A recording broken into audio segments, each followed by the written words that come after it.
Hello everyone, welcome to Chetan Bharat Learning. I hope you people are doing fine. Unfortunately, I wasn't too well over the last 3-4 days, so Raghav sir had to take the classes for local governance.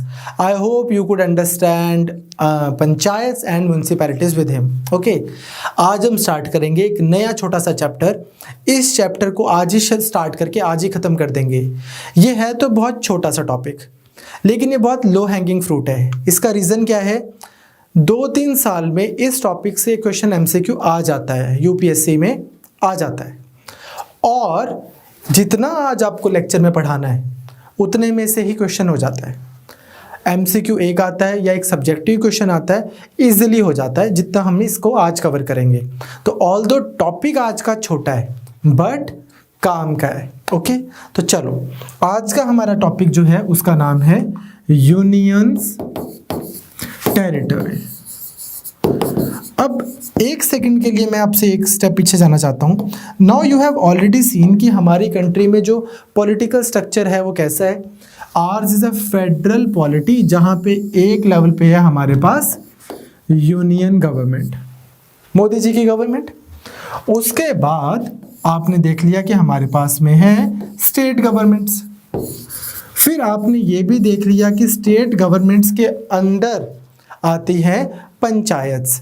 But panchayats और union government और state government ये कोई ऐसे federal structure नहीं है. Federal structure क्या होता है? स्टेट्स का होना और यूनियन का होना, इनके बीच में सेपरेशन होना, इसको हम बोलते हैं फेडरल स्ट्रक्चर. अगर हमारी कंट्री में पंचायत्स ना हो, अगर हमारी कंट्री में म्यूनिसिपैलिटीज ना हो, तो भी आप फेडरल हो. As long as you have union and states, as long as they have their defined domain of work, and as long as you have an independent judiciary to ensure that written defined domain of work is being respected. वो 3 condition जब आपकी होती हैं तो आपका होता है federal system. लेकिन इसमें क्या है बच्चे, शुरू से अगर हम देखें तो जब ब्रिटिश होते थे इंडिया में, तो ब्रिटिश के टाइम पे भी क्या था, 1874 में उन्होंने एक एरियाज को डिक्लेयर किया. वो बोलते कि these are going to be the scheduled areas. ये शेड्यूल्ड एरियाज उन्होंने किसी एरिया को डिक्लेयर कर दिया. जैसे मान लो मैं हूं, किसी एरिया को डिक्लेयर कर दूं. लेटर ऑन इस ही शेड्यूल्ड एरिया का एक और नाम रखा गया. वो नाम था चीफ कमिश्नर्स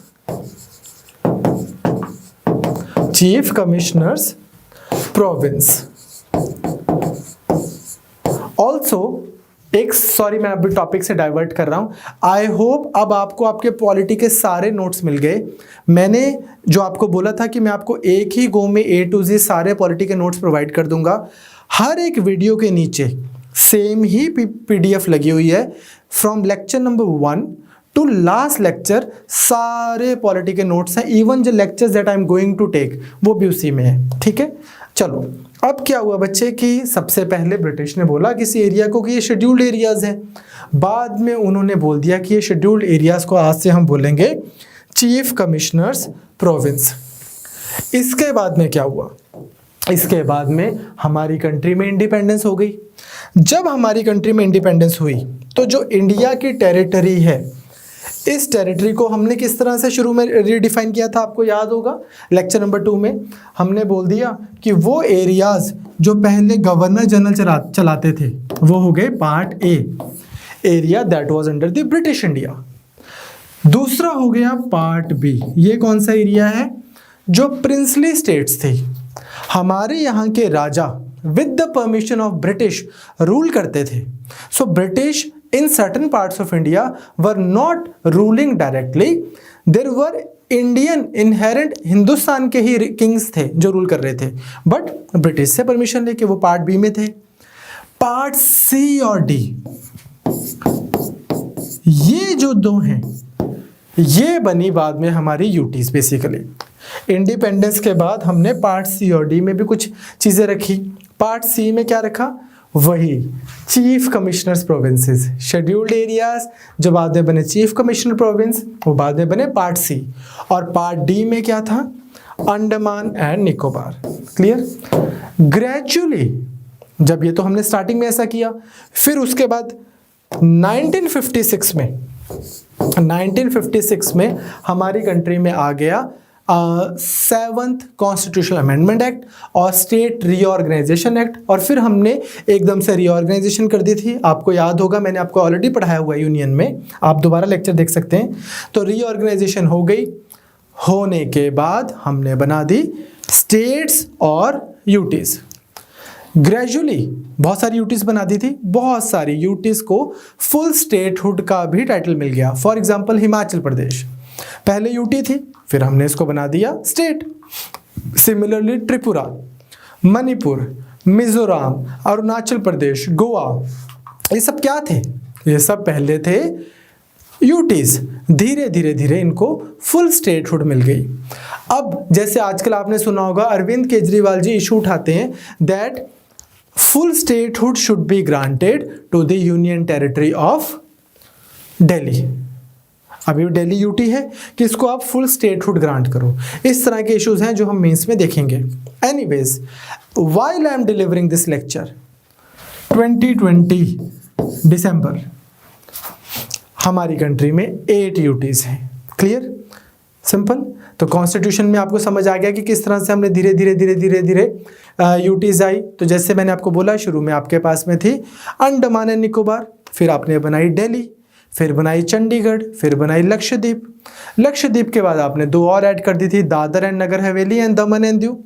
अभी इस साल जनवरी में इनको चारों को मर्ज कर दिया है, मतलब दोनों को मर्ज कर दिया है। तो अब Dadar and Nagar Haveli and Daman and Diu, ये चारों एरियाज को मिला के एक यूटी बन गई।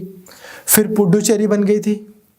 फिर अभी पिछले साल जम्मू एंड कश्मीर की जो एक स्टेट थी, उधर भी 2 यूटीज बन गई हैं, एक जम्मू एंड कश्मीर यूटी और एक लद्दाख।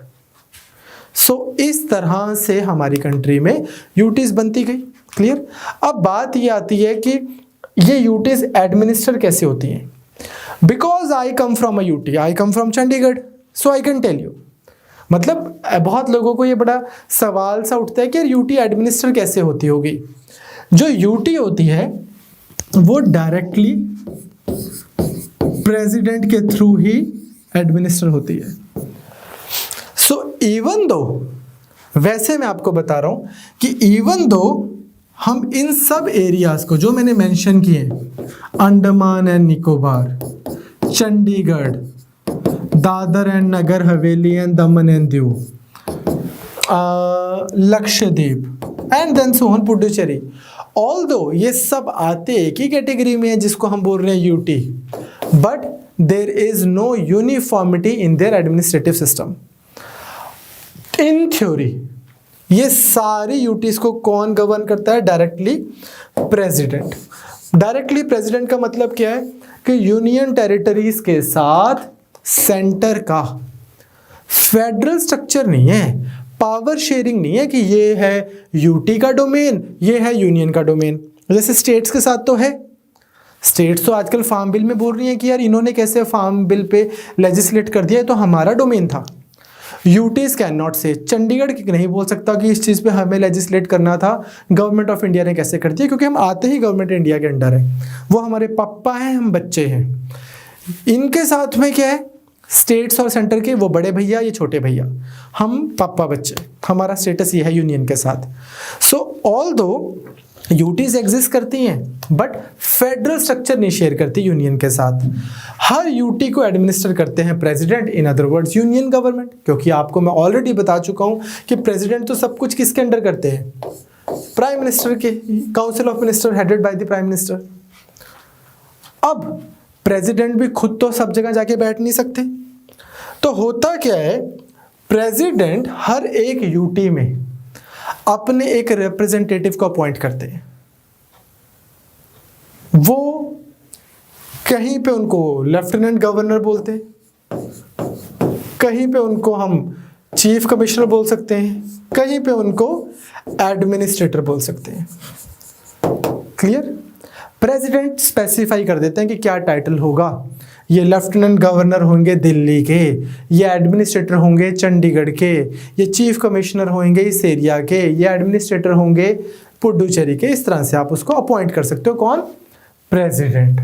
तो प्रेसिडेंट के पास सारी पावर रहती है when it comes to UT. कुछ भी नाम भी दे दें। अब आपको मैं अदरवाइज एक चीज बताना चाहता हूं कि ये जो है ना, चाहे कोई भी नाम हो, ये है कौन है? ये है administrator appointed by the president for the administration of a particular UT. ये अलग पोस्ट है। अदरवाइज बच्चे एक और पोस्ट होती है यूजुअली यूटीज में, वो कौन सी होती है? एडवाइजर। एडमिनिस्ट्रेटर अलग है, एडवाइजर अलग है। ये कौन होते हैं? इनके पास में बहुत पावर होती है। ये आईएएस रैंक के पर्सन होते हैं। इनको advisor to the governor, advisor to the administrator लगा देते हैं कि ये ऑन बिहाफ ऑफ प्रेसिडेंट यहाँ पे मैक्सिमम जो काम है एग्जीक्यूशन के वो ये करते हैं। तो ये अलग है, यहाँ पे एडमिनिस्ट्रेटर अलग है। नाउ अब हो क्या क्या सकता है इन थ्योरी से? अगेन आपको चंडीगढ़ का एग्जांपल बताता हूँ। हमारे पास में एक स्टेट है पंजाब, एक स्टेट है हरियाणा, और बीच में आ गया ये चंडीगढ़, ठीक है। और ये है यूटी, यूनियन टेरिटरी। मतलब ये ना पंजाब की है ना ये हरियाणा की है, चंडीगढ़ किसकी है? यूनियन की टेरिटरी है, यूटी। क्लियर? नाउ ये सरकार के पास में पावर है, प्रेसिडेंट के पास में, I beg your pardon, power है कि कोई एडजॉइनिंग जो स्टेट है उनके जो गवर्नर हैं उसको भी साथ लगते यूटी का एडमिनिस्ट्रेटर बनाया जा सकता है। So president can also appoint governor of a state, adjoining state, as an administrator of the UT, कोई साथ ही उसका। इन दैट कैपेसिटी, अब आप एक चीज समझो, आपको याद है अभी हमने जब स्टेट्स किया था तो मैंने आपको बताया था कि गवर्नर के पास में अदरवाइज तो उसको किसकी माननी है? Chief minister, council of minister headed by the chief minister. तो गवर्नर पंजाब का लगाया है किसी को, वो पंजाब के गवर्नर हैं तो उनको जो भी अपने एक्शंस लेने हैं उनको पंजाब के सीएम के साथ मिलके लेने, उनके एडवाइस के ऊपर लेने। हाँ, डिस्क्रिशनरी पावर है, but when he is not exercising his discretion तब तो इनको इनके साथ में लेने। बट अगर पंजाब के गवर्नर है और उनको एक एडिशनल हमने चार्ज ये भी दे रखा है कि सर आप एडजॉइनिंग यूटी जो कि चंडीगढ़ है उसके आप एडमिनिस्ट्रेटर भी हैं, यहां पे in order to run this UT यहां पे उनको पंजाब के सीएम की माननी जरूरी नहीं है। So in the capacity, in so far the governor of an adjoining state is also acting as an administrator of a UT, governor can act independently of his council of minister। बिल्कुल independently वो काम कर सकते हैं। अब मैंने आपको एक बात बोली थी छोटी सी अगेन, कि चाहे सारी यूटीज एक ही कैटेगरी में आती है, यूनियन टेरिटरीज, बट यूनिफॉर्मिटी नहीं है इनके स्ट्रक्चर में। अगेन मैं आपको दो एग्जांपल देता हूं, चंडीगढ़ एंड दिल्ली। चंडीगढ़ में हमारे यूनियन टेरिटरी है, यूनियन के अंडर प्रेसिडेंट साहब पंजाब के गवर्नर को बोलते हैं आप देख लो भाई इसको मेरी बिहाफ पे, ये लोग एक एडवाइजर भेज रहे हैं, बढ़िया चलती है। एक सीट है एमपी की, मेंबर ऑफ पार्लियामेंट, वो हमने किरण खेर जी को बना के भेज दिया। On the other hand when it comes to Delhi, है दिल्ली भी यूटी, बट वहां पे एक पार्शियल सा स्टेट टाइप स्ट्रक्चर एग्जिस्ट करता है। मतलब there exist a legislative assembly, there exist a chief minister, there exist all the other MLAs, 70 MLAs exist करते हैं, अरविंद केजरीवाल जी सीएम है। So UT of Puducherry and Delhi are provided with a legislative assembly and council of minister, सब मिलता है उनको just like a state, ठीक। और यहाँ पे इनके पास कुछ वो भी है, कुछ चीज़ें हैं जिनके ऊपर ये लेजिस्लेट भी कर सकते हैं। जो चीफ मिनिस्टर ऑफ दिल्ली हैं जो विधानसभा है दिल्ली की, कुछ चीज़ों के ऊपर वो लॉ बना सकती है। On the other hand when it comes to Chandigarh, when it comes to other UTs, वहाँ पे तो बस सेंटर लॉ बनाएगी, ऑटोमेटिकली वहाँ पे एप्लीकेबल हो जाएगा। अब आता है कि लॉज किस तरह से बनते हैं, किस तरह से चलते हैं यहाँ पर। So keep one thing in mind that parliament can make laws on any subject of the 3 list for UTs. Clear? मतलब क्या हुआ इस बात का, स्टेट्स में मैंने आपको उसमें सेंटर स्टेट में मैंने आपको क्लियरली बताया था कि सेंटर में क्या होगा, यूनियन लिस्ट के सब्जेक्ट्स हैं उन पे सेंटर बना सकता है लॉज, स्टेट लिस्ट के सब्जेक्ट्स हैं उन पे बना सकती हैं state laws, and we have concurrent list, इन पे बना सकती हैं दोनों यूनियन एंड स्टेट।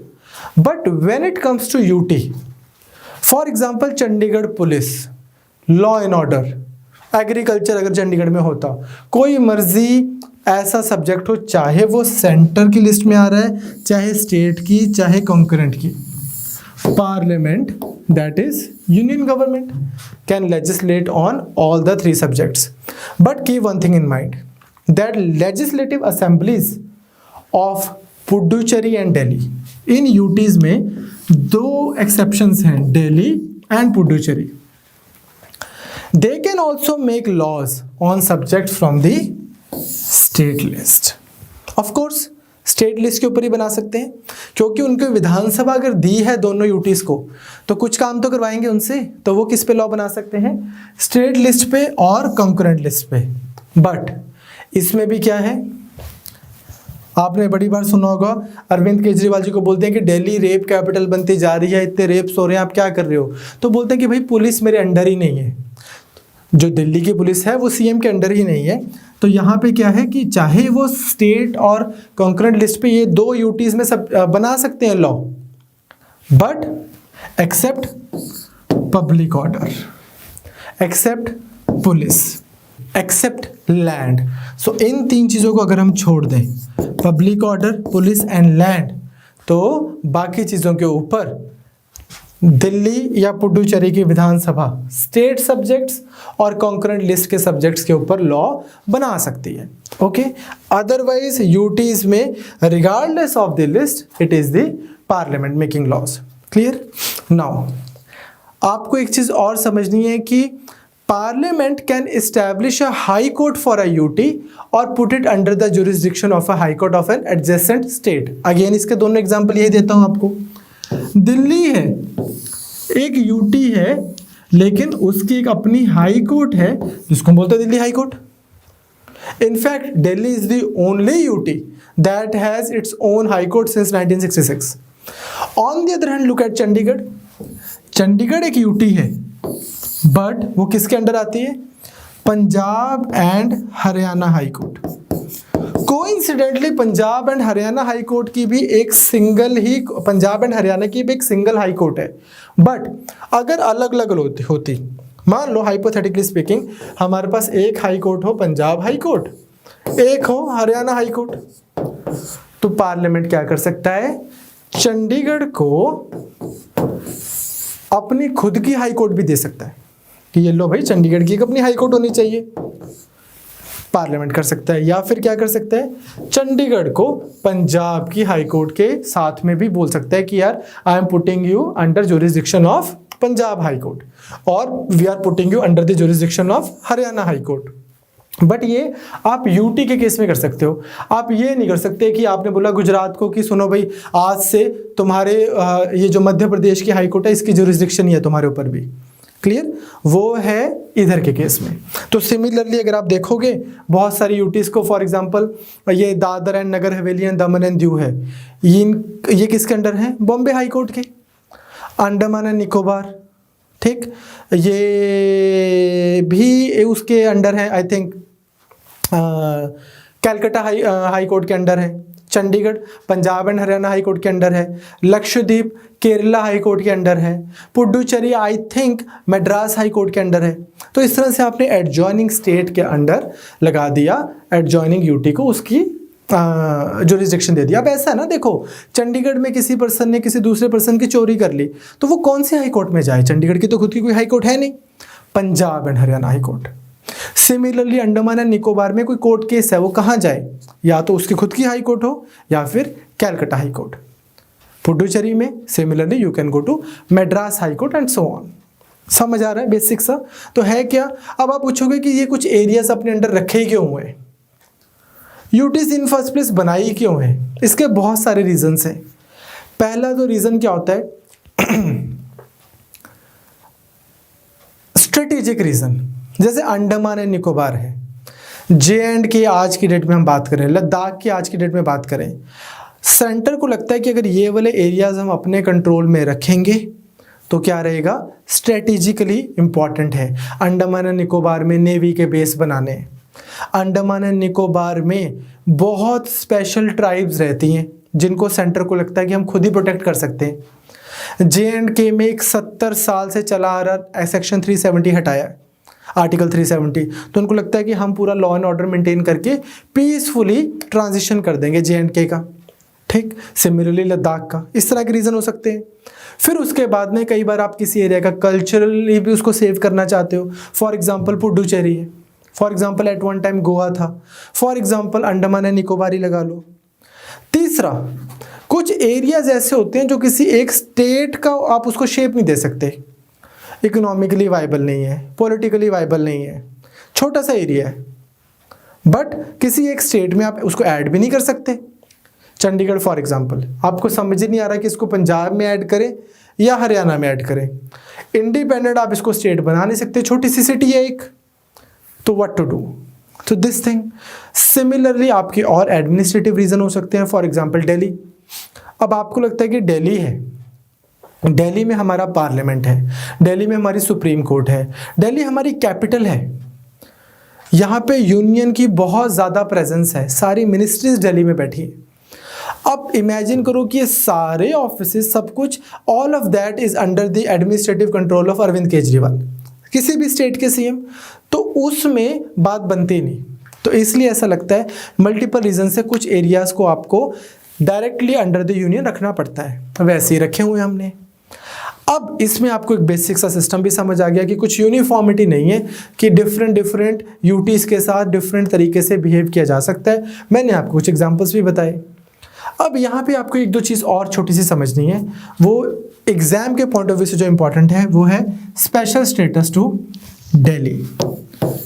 इस पे 3 साल पहले क्वेश्चन भी आया था मेंस में कि what is 69th constitutional amendment.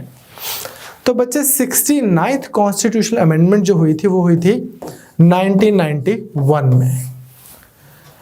इस अमेंडमेंट ने स्पेशल स्टेटस दिया to the UT of Delhi, और सबसे पहले तो क्या किया, इसका किया नाम चेंज। बोलते हैं कि जो यूटी ऑफ दिल्ली है इसको हम रीडेजिग्नेट कर रहे हैं as national capital territory, national capital territory of Delhi. And similarly क्या कर दिया कि जो यहाँ के एडमिनिस्ट्रेटर होते थे उनको बोल दिया आज से उनको क्या बोलेंगे हम, लेफ्टिनेंट गवर्नर, सिंपल। अब ये करके हुआ क्या कि बेसिकली अब दिल्ली थी तो एक यूनियन टेरिटरी, रीज़न भी मैंने आपको उसका बता दिया कि सारा सेंटर ही जब वहाँ बैठा है, बट दिल्ली ना बड़ा हुआ जा रहा है, बड़ा हुआ जा रहा है, बड़ी हुई जा रही है, और पॉपुलेशन भी बढ़ती जा रही है। तो लोगों को डिमांड है कि यार हम भी अपने एमएलए चूज़ करें, हमें भी लेजिस्लेटिव असेंबली मिले। सो इसने 69th कॉन्स्टिट्यूशनल अमेंडमेंट 1991 ने क्या किया, आपके लिए एक दिल्ली में लेजिस्लेटिव असेंबली क्रिएट कर दी कि चलो ठीक है, दिल्ली में भी अब होगा काउंसिल ऑफ मिनिस्टर, दिल्ली में भी उनके ऊपर एक बैठे होंगे सीएम। बहुत सारे एबल सीएम दिए हैं दिल्ली ने, जैसे अरविंद केजरीवाल जी, जैसे शीला दीक्षित जी, जैसे उससे पहले कभी कोई और कभी कोई और। ठीक, इसकी स्ट्रेंथ भी फिक्स की गई। ठीक, अब in case you are wondering कि जिस समय दिल्ली में ये नहीं था, जब दिल्ली में सीएम नहीं होते थे, काउंसिल ऑफ मिनिस्टर नहीं होती थी, तब दिल्ली कैसे चलती थी। तो यहाँ पे ना काउंसिल्स बनी हुई थी, छोटे छोटे एरिया में डिवाइड किया हुआ था दिल्ली को, और मेट्रोपॉलिटन काउंसिल बनती थी और एक एग्जीक्यूटिव काउंसिल बनती थी। एनीवेज, इसकी स्ट्रेंथ फिक्स की गई दिल्ली की विधानसभा की to the tune of 70 people. तो दिल्ली में 70, 1 2 3 करते करते करते देयर एग्जिस्ट 70 MLAs। जिस पार्टी के सबसे ज़्यादा आते हैं, जैसे एक स्टेट में होता है उसकी सरकार बन जाती है। राइट नाउ आम आदमी पार्टी तीसरी बार यहाँ पे चुनाव जीत गई है। पहले 1 महीना सरकार चली थी, 1-1.5 महीना, फिर 5 साल, और अब दोबारा 5 साल चलेगी। क्लियर मेजॉरिटी है। इलेक्शंस कौन कराता है दिल्ली में? तो आप याद रखना, क्योंकि बच्चे मैं आपकी क्लास नहीं ले सका, वो राघव सर ने ली है, तो I want to reiterate one thing. India में कोई भी इलेक्शन हो रहे हैं जो कॉन्स्टिट्यूशन वाले हैं, चाहे वो प्रेसिडेंट का इलेक्शन है, वाइस प्रेसिडेंट का इलेक्शन है, स्टेट्स का इलेक्शन है, यूटी का इलेक्शन है, एमपी का इलेक्शन है, एमएलए का इलेक्शन है, कौन कराएगा? Election commission of India. चाहे स्टेट्स का इलेक्शन है, करवाएगा election commission of India. On the other hand, it is only the local self government वाले इलेक्शंस हैं, सिर्फ और सिर्फ ये इलेक्शन कराता है election commission of state election commission जो है वो सिर्फ और सिर्फ लोकल सेल्फ गवर्नमेंट के इलेक्शन कराता है, that is panchayat and MCs. इसके अलावा आप मेरे मुंह से कभी, मतलब आप तो इसमें भी नहीं सुन पाए, पर अदरवाइज आप मेरे मुंह से कभी स्टेट इलेक्शन कमीशन वर्ड ही नहीं सुनोगे, फ्रेज ही नहीं सुनोगे, क्योंकि सिर्फ एक ही लेक्चर में यूज होता है, पंचायत के। ये छोटी छोटी चीज़ें मैं इस तरह से ड्रामेटिक होकर आपको क्यों बताता हूँ, क्योंकि मुझे पता है पेपर में क्या आना है। ये चीज़ें फिर आनी है, हमने फिर गलत कर देनी है, ख्याल रखना है। लोकल सेल्फ गवर्नमेंट का ये होगा। Clear? Strength of council of minister. अब एक चीज़ आप और सुनना, मैंने जब आपको स्टेट्स करवाया था या पार्लियामेंट करवाया था, तब मैंने आपको एक चीज़ बोली थी कि मैक्सिमम नंबर ऑफ मिनिस्टर्स कितने हो सकते हैं? Maximum number of ministers would be 15% of the strength of Lok Sabha. बताया था मैंने जब आपको मैंने कैबिनेट और काउंसिल कराई थी। यहां पे डिफरेंट है। When it comes to Delhi, the maximum strength of council of minister is fixed at 10%, 10% पे। एंड क्लियर है, सिंपल समझ आ रहा है। And the chief minister is appointed by the president. Usually जो सीएम है किसी भी स्टेट के, वो कौन अपॉइंट करता है? गवर्नर। यहाँ पे chief minister is appointed by the president. Simple. और ये मैं आपको ऑलरेडी बता चुका हूँ कि ये जो असेंबली बनाई अरविंद केजरीवाल जी और उनके जितने भी आपके एमएलएज हैं, वो क्या कर सकते हैं? वो स्टेट सब्जेक्ट और कॉन्करेंट सब्जेक्ट पे लेजिस्लेट कर सकते हैं, except public order, police and land. अब मैं आपसे एक चीज पूछना चाहता हूं, अगर मान लो किसी चीज के ऊपर union government, that is Modi ji ने भी लॉ बना दिया और अरविंद केजरीवाल जी ने भी लॉ बना दिया, स्टेट सब्जेक्ट था, वो लैंड भी नहीं था, वो पुलिस भी नहीं था, वो पब्लिक ऑर्डर भी नहीं था, तो क्या होगा? यूनियन गवर्नमेंट की चलती है। ठीक, मैक्सिमम चीज़ों में यूनियन गवर्नमेंट की चलेगी, बाकी सारा प्रोसेस स्टेट वाला ही है। वो क्या है?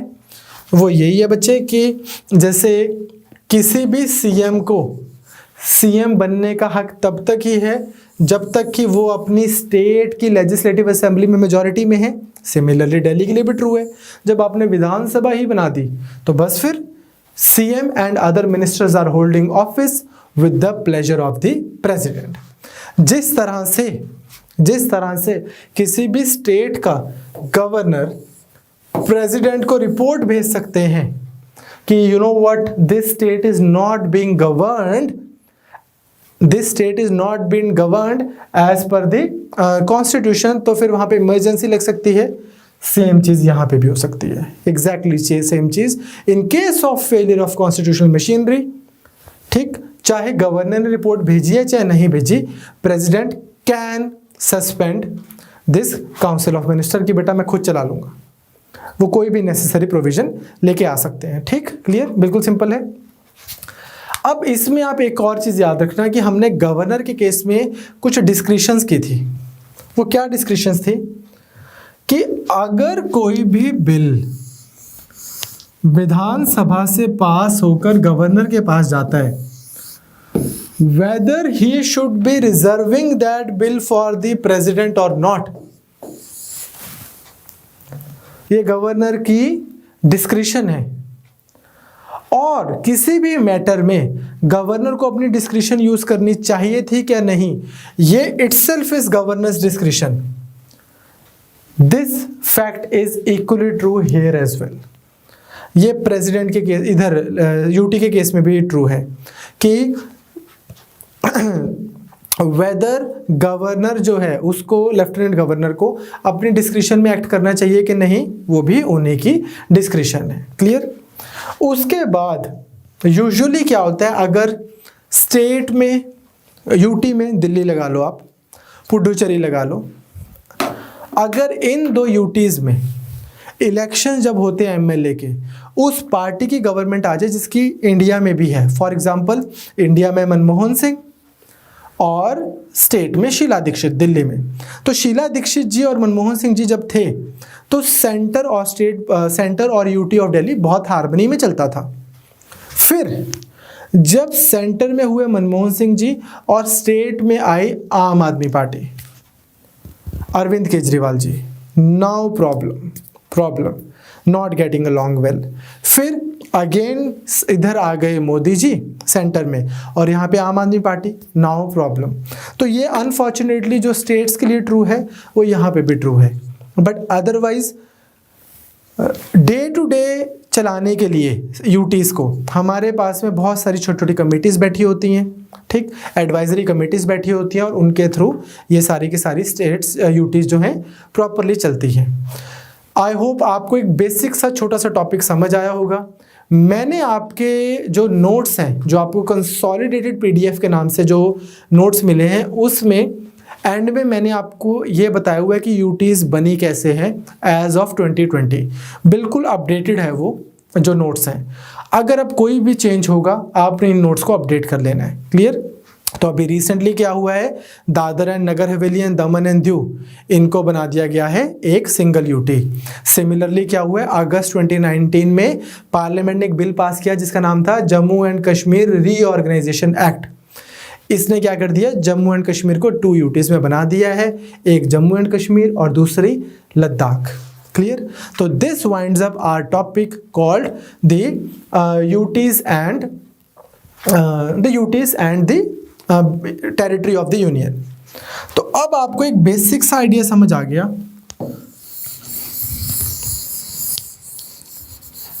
कि ये इंडिया अगर हम बना दे बड़ा सा, तो इस इंडिया में 3 टाइप के सरकारें एग्जिस्ट करती हैं। पहली यूनियन गवर्नमेंट, दूसरा हमने इंडिया में स्टेट्स बना रखी हैं, स्टेट गवर्नमेंट्स, और तीसरा लोकल गवर्नमेंट। बट जो फेडरल स्ट्रक्चर है वो सिर्फ और सिर्फ यूनियन गवर्नमेंट और स्टेट गवर्नमेंट के बीच में है। पहली चीज सॉर्टेड, बिल्कुल सही। दूसरी चीज, जो लोकल गवर्नमेंट है ये फेडरल स्ट्रक्चर शेयर नहीं कर रही। फिर हमारी कंट्री में जो एरियाज हैं, टेरिटरीज हैं, उसको भी हमने 2 पार्ट्स में डिवाइड किया हुआ है। पहली स्टेट्स 28 और दूसरी यूटीज। इस तरह से यूटीज, जो यूटीज हैं ये यूनियन गवर्नमेंट के ही अंडर आती है। हाँ, 2 यूटीज दिल्ली एंड पुडुचेरी, इनके पास अपनी पर्सनल विधानसभा भी है, but with reasonably constrained scope. On the other hand, other UTs are just under the control of the union government. I hope आपको बेसिक सा स्ट्रक्चर समझ आ गया। अब हमारा जो नेक्स्ट टॉपिक शुरू होता है, जिसकी आज मैं सिर्फ आपसे थोड़ा सा जिक्र करूंगा क्योंकि वो बहुत बड़ा टॉपिक है, उसके लिए अपने को चाहिए 2 क्लासेस। एक कल की और एक परसों की, बट वो मैं आपको जैसा पढ़ा दूंगा उसके बाहर कुछ आएगा नहीं। उस टॉपिक का नाम है सेंटर स्टेट रिलेशंस। अब आपको जब ये समझ आ गया कि यूनियन क्या है और स्टेट्स क्या है, अब आपके लिए ना थोड़ा इजी होगा ये समझना कि सेंटर स्टेट रिलेशंस क्या होते हैं। आपको सबसे पहले ये समझ आ गया फेडरलिज्म क्या है। फेडरलिज्म का मतलब हो गया existence of two tier of government. Basically governments can be of two type. हमारा नेक्स्ट टॉपिक है सेंटर स्टेट। दो टाइप की सरकारें हम बेसिक बोल सकते हैं। एक होती है, वो दो टाइप की पॉलिटिक्स, एक होती है यूनिटरी। यूनिटरी का मतलब क्या है कि कोई स्टेट्स नहीं है, कोई डिसेंट्रलाइजेशन नहीं है, entire power lies at the centre, सारी पावर सेंटर के पास है। For example France is a very strong example of unitary government. France में भी पंचायतें हैं, फ्रांस में भी लोकल म्यूनिसिपैलिटीज हैं, बट फिर उसके ऊपर आ जाता है यूनियन, पेरिस, ऐसे सारी पावर सेंटर में। दूसरा एग्जाम्पल है इसका इंग्लैंड। इंग्लैंड में भी लोकल काउंटीज हैं, but the entire power lies with the Westminster parliament. तो या तो रीजनल गवर्नमेंट्स एग्जिस्ट ही नहीं करती, और अगर रीजनल गवर्नमेंट्स एग्जिस्ट करती भी हैं तो उनके पास पावर कहां से आ रही है? सेंट्रल गवर्नमेंट से, सेंट्रल गवर्नमेंट से। मोस्ट कंट्रीज जहां पे रिटन कॉन्स्टिट्यूशन, एक सिंगल रिटन कॉन्स्टिट्यूशन नहीं है, वहां पे आपको यूनिटरी सिस्टम मिलेगा। क्लियर? दूसरी होती है फेडरल गवर्नमेंट। फेडरल गवर्नमेंट में क्या है? यूनियन है, बिल्कुल है, but at the same time states भी हैं। इस तरह से स्टेट्स भी एग्जिस्ट करती हैं। और फेडरल गवर्नमेंट में क्या होगा? ये वो सिस्टम हो गया जहां पे power is divided between the national government and the regional governments. Constitution में डिवाइडेड है। यहां पे पहले वाले केस में क्या था? रीजन्स कहां से पावर ले रहे थे? सेंटर से। अब इधर क्या है? ये स्टेट भी वहीं से पावर ले रही है। से मान लो स्टेट वन उसी कॉन्स्टिट्यूशन से पावर ले रही है जिस कॉन्स्टिट्यूशन से आपका ये सेंटर पावर ले रहा है।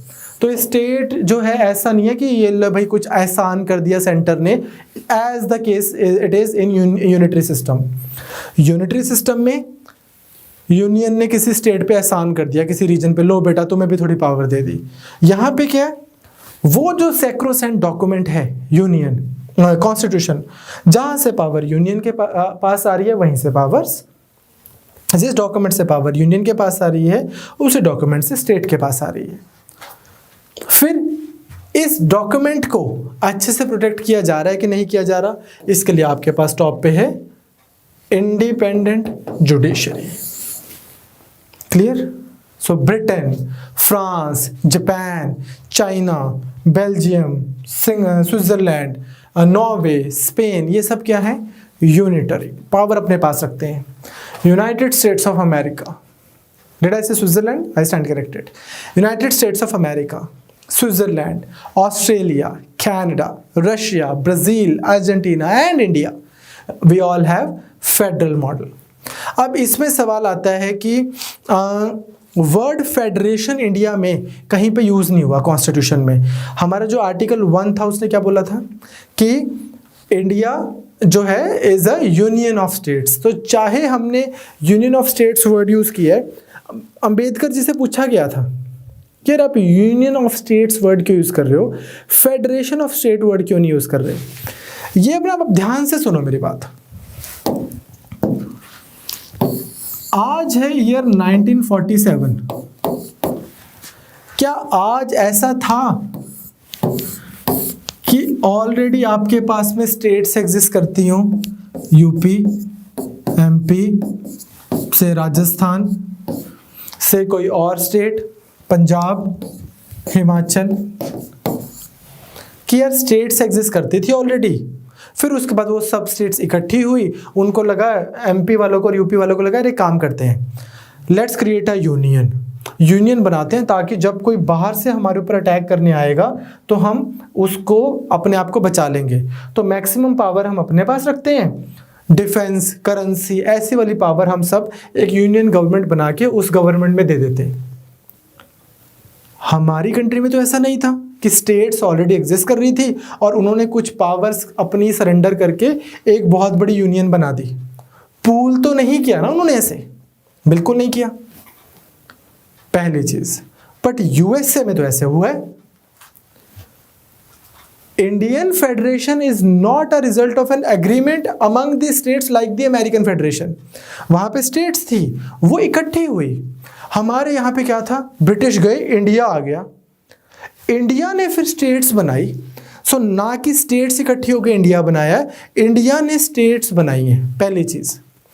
दूसरी चीज, क्योंकि इंडिया ने स्टेट्स बनाई हैं, states have no right to secede from the federation, इसलिए स्टेट्स अलग नहीं हो सकती। अलग तो होती अगर मैं बोल सकता, से मान लो मैं हूँ राजस्थान, मैं बोलूँ यार एक दिन पहले 50 साल पहले मैंने साइन करके ना एक कॉन्ट्रैक्ट साइन करके सरेंडर करके अपनी पावर यूनियन बनाई थी, अब मैं वापस जा रहा हूँ, तो मैं अलग हो सकता हूँ। जब ये हुआ ही नहीं, जब यूनियन ने बोला था कि चल यार एक राजस्थान भी बना देते हैं, राजस्थान भी बना देते हैं, एक तमिलनाडु भी बना देते हैं, एक आंध्रा भी बना देते हैं, तो सिसीड करने की पावर नहीं है। तो Indian model is based on a Canadian model which is having very strong union. On the other hand American model में क्या होता है, यूनियन तो स्ट्रॉन्ग है धीरे धीरे, बट स्टेट्स भी बहुत स्ट्रॉन्ग है, बहुत ज़्यादा स्ट्रॉन्ग है। तो आई होप आपको एक बेसिक सा समझ आया कि अंबेडकर जी बोलते India is not a federation of state unlike USA. India is a union of state. It is the union which is creating the federation. Second thing, states do not have right to secede. Clear? तो अब now that you know कि हमारे पास एक union है, उसके state से कैसे subjects होते हैं, कुछ फीचर्स आप देख सकते हो यूनिटरी के या फेडरल के। फेडरल जो कोई भी कंट्री होगी जैसे कि इंडिया है, उसमें क्या होगा, सबसे पहले रिटन कॉन्स्टिट्यूशन। कॉन्स्टिट्यूशन की सुप्रीमेसी भी इंपॉर्टेंट है। कॉन्स्टिट्यूशन एकदम सुप्रीम बोलेंगे कि यूनियन सुप्रीम नहीं है, पार्लियामेंट सुप्रीम नहीं है, कॉन्स्टिट्यूशन सुप्रीम है। पार्लियामेंट को कल को लगेगा कि यार हम सारा कॉन्स्टिट्यूशन हटा देते हैं और नया सा कॉन्स्टिट्यूशन बना देते हैं, ऐसे नहीं होएगा। दोनों बेसिक स्ट्रक्चर इंटैक्ट रखना है, कॉन्स्टिट्यूशन में जो लिखा हुआ है वो इंटैक्ट रखना है। तीसरा, डिवीजन ऑफ पावर्स है, ये यूनियन की पावर्स, ये स्टेट की पावर्स। फिर इंडिपेंडेंट जुडिशरी। फिर आपके पास राज्यसभा एग्जिस्ट करता है। राज्यसभा में एमपीज कहाँ से आते हैं, सारी स्टेट से एमपीज अपने सभी स्टेट के एमएलएस भेजते हैं। तो इवन इन यूनियन गवर्नमेंट, अगर यूनियन गवर्नमेंट ने भी कुछ करना है, मान लो कॉन्स्टिट्यूशन चेंज करना है, तो राज्यसभा से भी स्पेशल मेजोरिटी चाहिए। अब ये राज्यसभा के जो एमपीज हैं, लेकिन ये तो आ रहे हैं स्टेट्स के एमएलएस के थ्रू। इन other words, indirectly speaking, states की परमिशन या कंसेंट के बिना आप कॉन्स्टिट्यूशन चेंज नहीं कर सकते। फेडरल स्ट्रक्चर स्ट्रांग होता है। क्लियर? फिर हमारा जो कॉन्स्टिट्यूशन है वो रिजिड है, रीजनेबली रिजिड है। फेडरल कॉन्स्टिट्यूशन की अगेन निशानी है। अगर से मान लो बहुत फ्लेक्सिबल होगा तो क्या होगा, फिर तो मोदी गवर्नमेंट या मनमोहन सिंह जी की गवर्नमेंट या union government for that matter daily change कर देगी, स्टेट से सारी पावर्स ही ले लेगी। मुश्किल है उसको चेंज करना। Rigid constitution again to great extent is a federal structure, part of federal structure feature. फिर आती है यूनिटरी फीचर्स। हमारे कॉन्स्टिट्यूशन में यूनिटरी फीचर्स क्या है? पहला, single citizenship. If you go to USA, you will have a citizenship of the United States of America as well as state. वहाँ पे स्टेट की भी सिटीजनशिप होती है, हमारे यहाँ पे सिंगल है। दूसरा, एक ही कॉन्स्टिट्यूशन है हमारा फॉर सेंटर एंड स्टेट। आपके नोट्स में एक्सेप्ट JNK लिखा हुआ है, उसको अब आप कट कर सकते हो। अब JNK के लिए भी एक ही कॉन्स्टिट्यूशन है। फिर कॉन्स्टिट्यूशन को चेंज कौन कर सकता है? Parliament, union government. इमरजेंसी का प्रोविजन है हमारे कॉन्स्टिट्यूशन में, जिसको हम आगे जाके देखेंगे। अगर किसी कंट्री में यूनियन गवर्नमेंट इमरजेंसी लगा देती है, इसका मतलब है उस कंट्री में यूनियन का बहुत कंट्रोल है। फिर सारी स्टेट्स में ब्यूरोक्रेसी कौन सी चलाती है स्टेट्स को? IAS, IFS, IPS। ये किसने अपॉइंट किए होते हैं? यूनियन गवर्नमेंट ने, सेंट्रल गवर्नमेंट ने। IAS, IPS, IFS जो हैं ये CM के साथ में भी कई बार CM भी बहुत परेशान रहते हैं इनसे। इसका मतलब यूनियन के एम्प्लॉयज़ हैं तो बहुत मतलब बहुत ज़्यादा यूनिटरी फीचर हो जाती है, यूनियन का कंट्रोल बढ़ जाता है स्टेट पे। इस तरह की बहुत सारी छोटी छोटी चीज़ें हैं जिससे हमारी कंट्री में यूनियन का जो यूनियन का जो कंट्रोल है वो बढ़ता है। और हम देखेंगे हमारे कॉन्स्टिट्यूशन में फेडरल फीचर्स भी बहुत सारे हैं, यूनिटरी फीचर्स भी बहुत सारे हैं। इसलिए हम क्या बोलते हैं कि क्या इंडिया का स्ट्रक्चर प्योरली फेडरल है? नहीं। क्या इंडिया का स्ट्रक्चर प्योरली यूनिटरी है? नहीं। हम क्या बोलते हैं? सुई जेनरस, अपने ही तरीके का एक स्ट्रक्चर है, SUIGENERIS, अपने ही तरीके का। कैसा है वो, यही आपको और क्लियर होगा once we have covered the chapter called centre state relation. हमारे कॉन्स्टिट्यूशन में यूनियन के और स्टेट्स के रिलेशंस 3 पार्ट्स में डिवाइड किए गए। पहला पार्ट जिसको हम बोलते हैं लेजिस्लेटिव रिलेशंस, दूसरा पार्ट जिसको हम बोलते हैं एडमिनिस्ट्रेटिव रिलेशंस, और तीसरा पार्ट जिसको हम बोलते हैं फाइनेंशियल रिलेशंस। मतलब क्या है, कौन सी चीज पे सेंटर लॉ बनाएगा, कौन सी चीज पे स्टेट लॉ बनाएगी। लेजिस्लेटिव रिलेशंस ये इस चैप्टर में दिए हुए हैं। किस किस सिचुएशन में कोई सब्जेक्ट जो अदरवाइज स्टेट का है सेंटर लॉ बना सकता है, किस किस सिचुएशन में स्टेट्स ही सेंटर को बोल सकती हैं कि सर हमसे तो बन नहीं रहा, आप लॉ बना दो हमारे लिए। वो सारी चीजें जहां पे दी हुई हैं वो हो गया legislative relation between union and A state. क्या किसी स्टेट का लॉ उस स्टेट के बाहर चल सकता है, या यूनियन का लॉ ऐसा हो सकता है कि किसी स्टेट में ना चले, वो सब हो गया लेजिस्लेटिव रिलेशन के अंडर, लॉ मेकिंग रिलेशंस। दूसरे हो गए administrative relations. For example Indian railways. अब इंडियन रेलवेज तो पूरे इंडिया में जा रहे हैं, तो अगर हरियाणा से ट्रेन निकल रही है तो सेंटर क्या हरियाणा की कुछ ड्यूटी लगा सकता है कि भाई ये रेलवे ट्रैक्स की थोड़े ख्याल रखा करो? क्या सेंटर स्टेट्स को बोल सकता है कि हमने एक प्लान चलाया है, पल्स पोलियो प्लान, जिसमें हम पूरा पोलियो के लिए वैक्सीनेट कर रहे हैं, या कल को कोविड के लिए चला दें, एंड आप एक काम करो घर घर अपने टीचर्स को भेजो और हर एक बंदे को वैक्सीनेट करेंगे? क्या अगर ऐसा वो बोलता है तो क्या सेंटर स्टेट्स को फिर इस ऐसा काम करने के कुछ पैसे भी देगा कि यार now that you are going to help us, ये लो। सिमिलरली फाइनेंशियल रिलेशंस, मान लो किसी स्टेट को पैसे चाहिए तो सेंटर किस किस मैकेनिज्म के अंडर उसको पैसे दे सकता है? सेंटर तो बाहर वर्ल्ड बैंक और IMF से भी पैसे लेके आ सकता है, बट क्या स्टेट्स को अलाउ कर सकते हैं?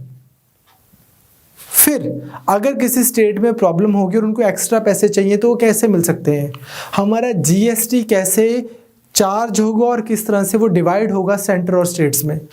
All of that is financial relations. तो ये चैप्टर जो है ये थोड़ा सा बड़ा और इजी चैप्टर है। आई होप आपको इसका बेसिक डोमेन समझ आया कि इस चैप्टर में हम करेंगे क्या।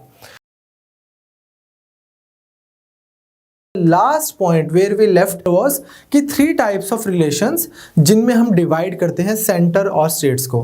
अब देखो इसका क्विंटेसेंशियल एग्जांपल आपके पास में आजकल चल रहा है फार्म बिल।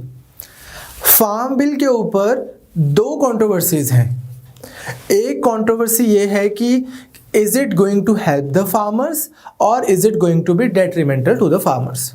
ये तो एक चीज हो गई जो which is more like the wisdom of the government. उस पॉइंट ऑफ व्यू से अगर देखा जाए तो ये थोड़ा सा गलत है कि हम सरकार के अगेंस्ट प्रोटेस्ट करें।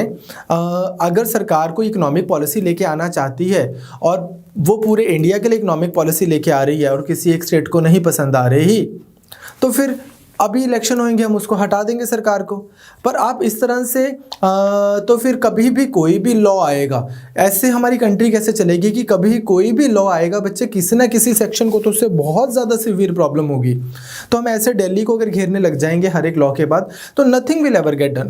बट उसमें दैट डज नॉट मीन कि लॉ में प्रॉब्लम्स नहीं होंगी, दैट डज नॉट मीन कि अगर कोई गवर्नमेंट कोई लॉ ले आए और आप लोगों को प्रॉब्लम है तो आप बोलो कि बस ठीक है यार आ गया, मैं ये नहीं बोल रहा हूँ, पर मैं बोल रहा हूँ कि उसके लिए बहुत ज़्यादा पिटिशंस होने चाहिए, उसके लिए बहुत ज़्यादा डिमांड होनी चाहिए कि डिस्कशन की जाए, पार्लियामेंट में डिबेट की जाए, मीडिया में आना चाहिए, न्यूज़पेपर्स में आना चाहिए, मार्चेस भी होने चाहिए, मार्चेस भी होने चाहिए। इट्स जस्ट कि अगर हम मशीनरी को ब्लॉक कर देंगे कि कोई ट्रेन नहीं आएगी, कोई रोड नहीं जाएगी, कोई एम्बुलेंस नहीं जाएगी, कोई सामान नहीं आएगा स्टेट्स में, जैसे for example right now Chandigarh Punjab में अगर कोई भी सामान वाया दिल्ली आता था या कुछ भी इंडिया इंपोर्ट करता था और तुगलकाबाद से दिल्ली आता था, चंडीगढ़ आता था, वो नहीं आ रहा। तो वो मैं बोल रहा हूँ, ये मैं आज ही नहीं बोल रहा जस्ट इन केस आपको लगे कि मेरा मोदी जी से कोई प्यार है। जब मैं 2011-12 में पढ़ा रहा था तब अन्ना हजारे जी की भी यही मूवमेंट थी, India against corruption. Arvind Kejriwal ji भी ऐसे ही लोगों को लेके इकट्ठे हुए थे, तब भी कांग्रेस की सरकार थी, इसका ऑपोजिट था। और मेरे मनमोहन सिंह से भी कोई पर्सनल कोई हमारी वो नहीं है, रिश्तेदारी नहीं है, तब भी ओपिनियन हमारा यही था कि आप रोड्स, ट्रेन्स, ट्रैक्स, सिटीज़ को बिल्कुल कट आउट करके अगर आप मोबोक्रेसी ले आओगे तो तब तो ठीक लगता है कि यार ऐसे तो फिर सरकार कुछ भी करेगी, लेकिन फिर आपको आइडिया नहीं है कि आप किस ट्रेजेक्ट्री पे लेके जा रहे हो पॉलिटी को, कंट्री की, आपको आइडिया नहीं है, ये आपको लॉन्ग टर्म में बहुत परेशान करेगा। बिल्कुल मार्चेस किए जाएं, बिल्कुल ग्राउंड्स भरे जाएं सरकार के, अगर हमें नहीं पॉलिसीज़ पसंद आ रही, बिल्कुल न्यूज़पेपर्स में लिखा जाए, न्यूज़पेपर्स में नहीं लिखा जा रहा तो आजकल सोशल मीडिया है वहाँ पे लिखा जाए।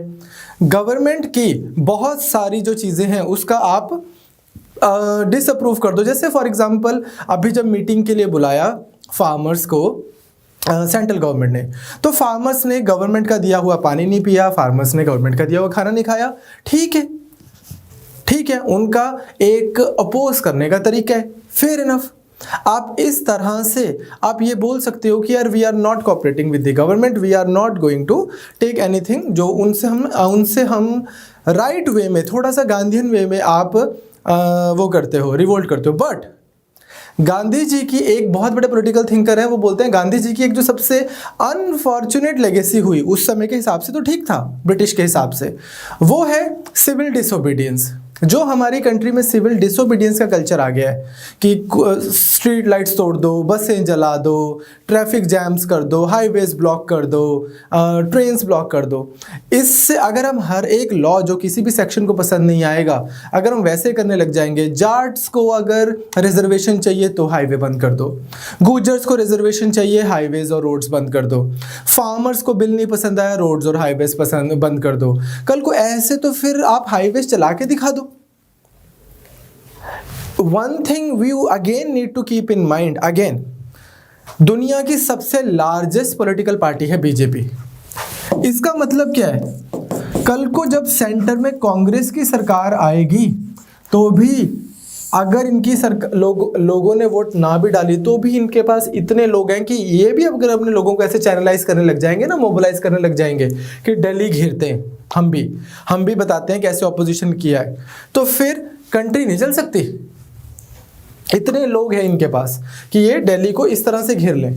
चाइना की कम्युनिस्ट पार्टी से ज़्यादा लोग एनरोल्ड हैं बीजेपी के साथ। तो इसका मतलब क्या है, चाहे बीजेपी हो, चाहे कांग्रेस हो, चाहे आम आदमी पार्टी हो, हर एक बंदे के घर जाके उसको अवेयर करवाओ, बिल्कुल ठीक है। बट जो मोबिलाइजेशन का तरीका है कि आप हाईवेज में डीजेस चला के और आप अपना वो कर रहे हो, प्रोटेस्ट कर रहे हो, प्रोटेस्ट का राइट आपका है, बिल्कुल सही है, प्रोटेस्ट के पॉइंट्स भी बहुत जेन्युइन हो सकते हैं, but this particular way is something जो आपको लॉन्ग टर्म में परेशान कर सकता है। ये मेरा हम्बल ओपिनियन है। अगेन ये पहली चीज़ होगी। तो पहली चीज़ क्या है, विजडम ऑफ द लॉ, जिसके अगेंस्ट सरकार को बोला जा रहा है, सेंट्रल गवर्नमेंट को। What is the second thing? Second thing is कि सेंट्रल गवर्नमेंट इस चीज़ पे लॉ बना ही नहीं सकती। इस पे भी बहुत ज़्यादा डिस्कशन हो रही है that how could central government form law on a subject which is essentially falling in the state list. Union government के डोमेन से बियॉन्ड की चीज़ है। यहाँ पे यूनियन गवर्नमेंट के पास, ऑफ कोर्स अगर यूनियन गवर्नमेंट कोई लॉ बना रही है तो उसके पास में लॉयर्स भी होंगे। उसके पास में IAS ऑफिसर्स भी होंगे, एडवाइजर्स भी होंगे, हमारे जैसे थोड़े पॉलिटिकल साइंस वाले लोग भी होंगे, एक्सपर्ट्स भी होंगे जो उनको बता रहे होंगे कि नहीं नहीं नहीं, these are the clauses under which you can form this law, you do have a way out. इस तरह से एक मेंटल जिम्नास्टिक किया जा सकता है कि लो हम आपको एक कसरत करके दिखाते हैं कि लो ऐसे आप बना सकते हो, ठीक। बट ये जो सेकंड पॉइंट है ये हमारा आज का है। पहला जो था विजडम ऑफ, जिस पे मैंने इतना बड़ा मोनोलॉग दिया, उसको आप इग्नोर कर सकते हैं। सेकंड पॉइंट जो है वो आपका क्विंटेसेंशियल एग्जांपल है सेंटर स्टेट रिलेशंस की प्रॉब्लम्स का, ठीक। तो हमने लास्ट क्लास में किया था बच्चे कि there exist 3 types of relations, we have divided them for our convenience. Article 245 to 255 this falls in legislative relation वाला डोमेन।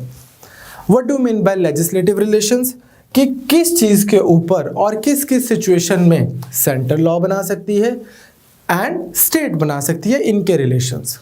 तो इसको वन बाय वन देखते हैं। नंबर 1, सबसे पहला पॉइंट है territorial extent, territory. Now you know Gujarat में alcohol band है, शराब नहीं पी सकते आप, मतलब एटलीस्ट लीगली। बिहार में भी ऐसा ही है, प्रोहिबिशन लॉज है।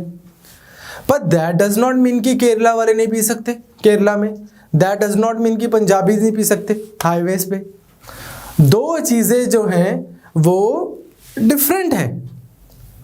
तो जब भी स्टेट लॉ बनाएगी, स्टेट का जो लॉ है उसकी टेरिटोरियल ज्यूरिसडिक्शन क्या होगी, वो स्टेट।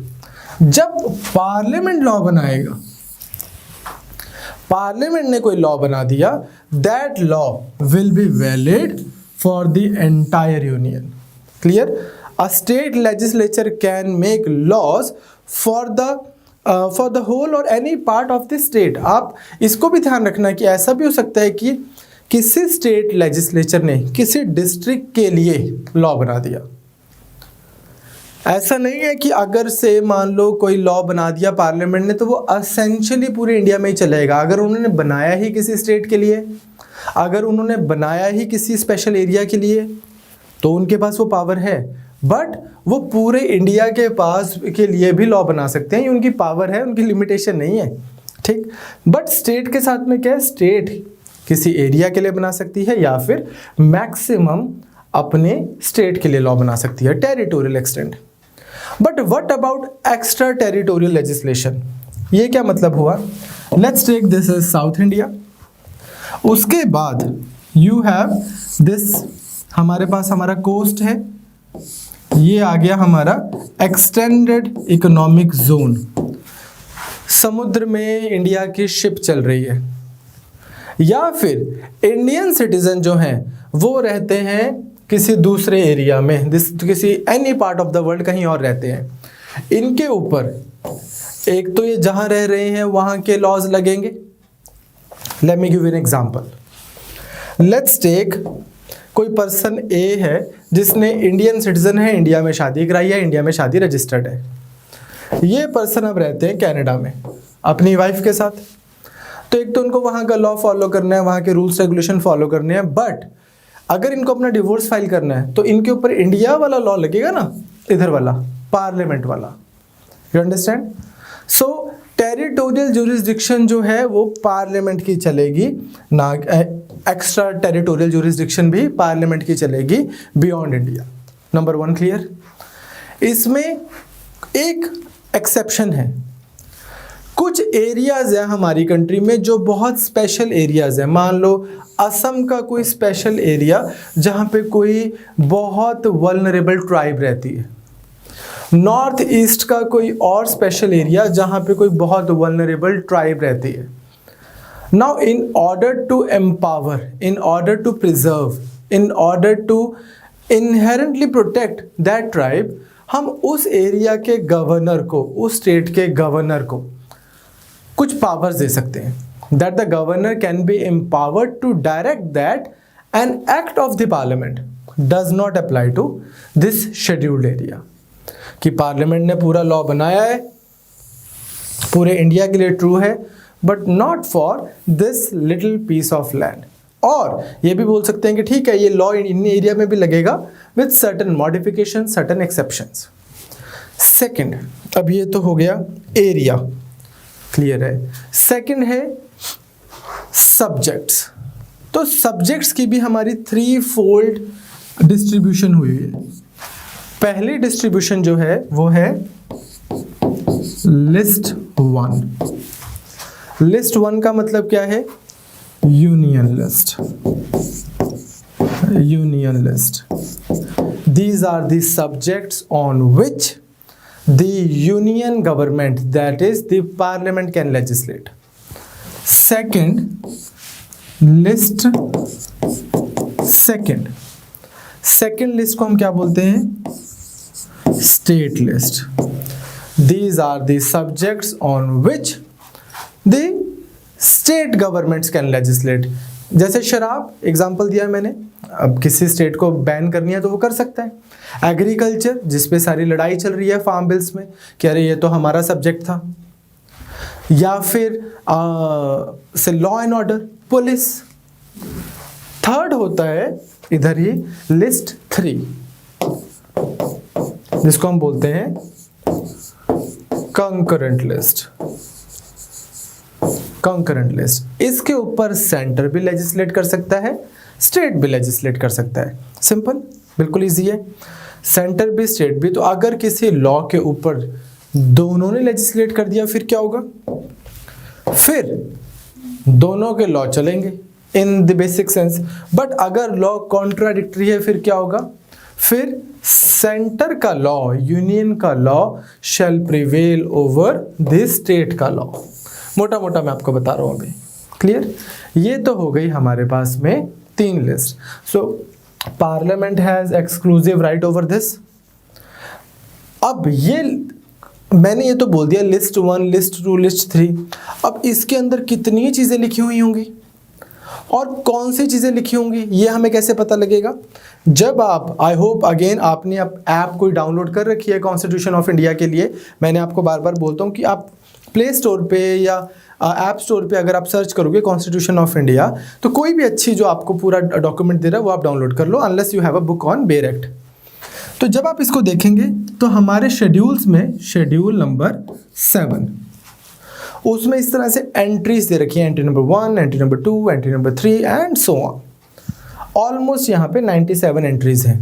टोटल 100 एंट्रीज हैं। क्या हो जाता है, कुछ एंट्रीज ऐसे डाली हुई हैं 60.A, 60.B। तो इस तरह से नंबर ऑफ आइटम्स 100 हो जाती हैं, बट है कितने? 97 के आसपास यहाँ पे लिस्ट पॉइंट्स है, एंट्रीज है।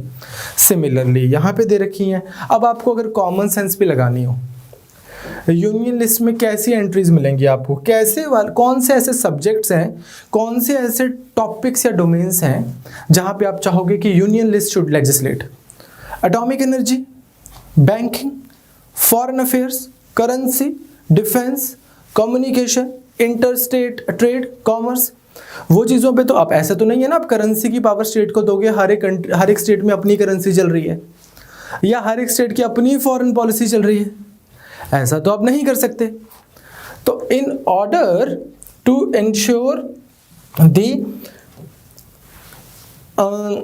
Symmetry in of this policies, number 1, तो वो जो यूनियन के लिए इंपॉर्टेंट है वो वाले सब्जेक्ट्स यहाँ पे होंगे। नॉर्मल सिचुएशन में स्टेट लिस्ट में जो सब्जेक्ट्स दिए हैं उन पे स्टेट के पास एक्सक्लूसिव राइट रहता है। Why am I saying normal situation?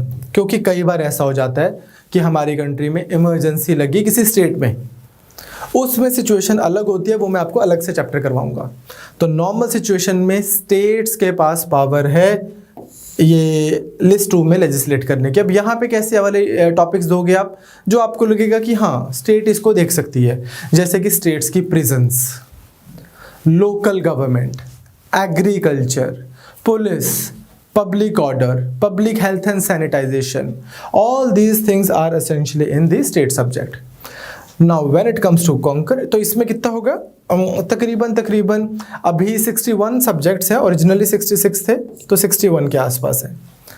And then you have the third one, that is parliament and state legislature both can make laws on this one. इसमें भी क्या है कि अभी 52 के आसपास सब्जेक्ट्स होंगे, ओरिजिनली हमारे पास 47 सब्जेक्ट से फिर कुछ टैक्सेशन रिलेटेड यहाँ डाल दिए। क्लियर? तो यहाँ पे दोनों लेजिस्लेट कर सकते हैं, जैसे कि marriage and divorce. I think Goa में जैसे यूनिवर्सल सिविल कोड आया हुआ है, ठीक। Population control, family planning, labour, economic development, social planning, electricity, ये सब इधर है। क्लियर? अब एक चीज सोचो आप, today B.R. Ambedkar ji is forming our constitution. उन्होंने बोला कि ठीक है जी, ये लो मैंने यूनियन ऑफ स्टेट्स बना दी। नेहरू जी, B.R. अम्बेडकर जी, वो सब ये कॉन्स्टिट्यूशन बना रहे हैं। ये वाले सब्जेक्ट्स तो इनके पास हैं, ये इनके पास हैं, और ये वाले हैं जिन पे दोनों लॉ बना देंगे। बट उस समय B.R. अम्बेडकर जी को ये तो पता नहीं कि क्या अब तक कुछ सब्जेक्ट्स रह गए हो जो हमारे दिमाग में ही नहीं आए, नंबर 1। नंबर 2, उनको ये भी तो पता है कि फ्यूचर तो चलता रहेगा। आज हम एटॉमिक एनर्जी यूनियन गवर्नमेंट को दे रहे हैं, एटॉमिक एनर्जी से रिलेटेड लॉज बनाने की पावर यूनियन गवर्नमेंट को दे रहे हैं, बिकॉज एटॉमिक एनर्जी आज से 10-15 साल पहले, अंबेडकर जी का टाइम अगर हम लें, क्या अभी 10-15 साल पहले आइंस्टाइन एंड ऑल उन्होंने इसको इन्वेंट कर लिया। बट वही अगर हम आज से 40 साल पहले बना रहे होते तो एटॉमिक एनर्जी जैसी कोई चीज़ ही ना होती। सिमिलरली आने वाले टाइम में भी तो नई नई फील्ड्स और नए नए डोमेन्स और डायमेंशंस जो हैं वो इन्वेंट होंगे। उन पे लॉ कौन बनाएगा? वो जो सब रह गए, इन सब को हम बोल रहे हैं residuary power.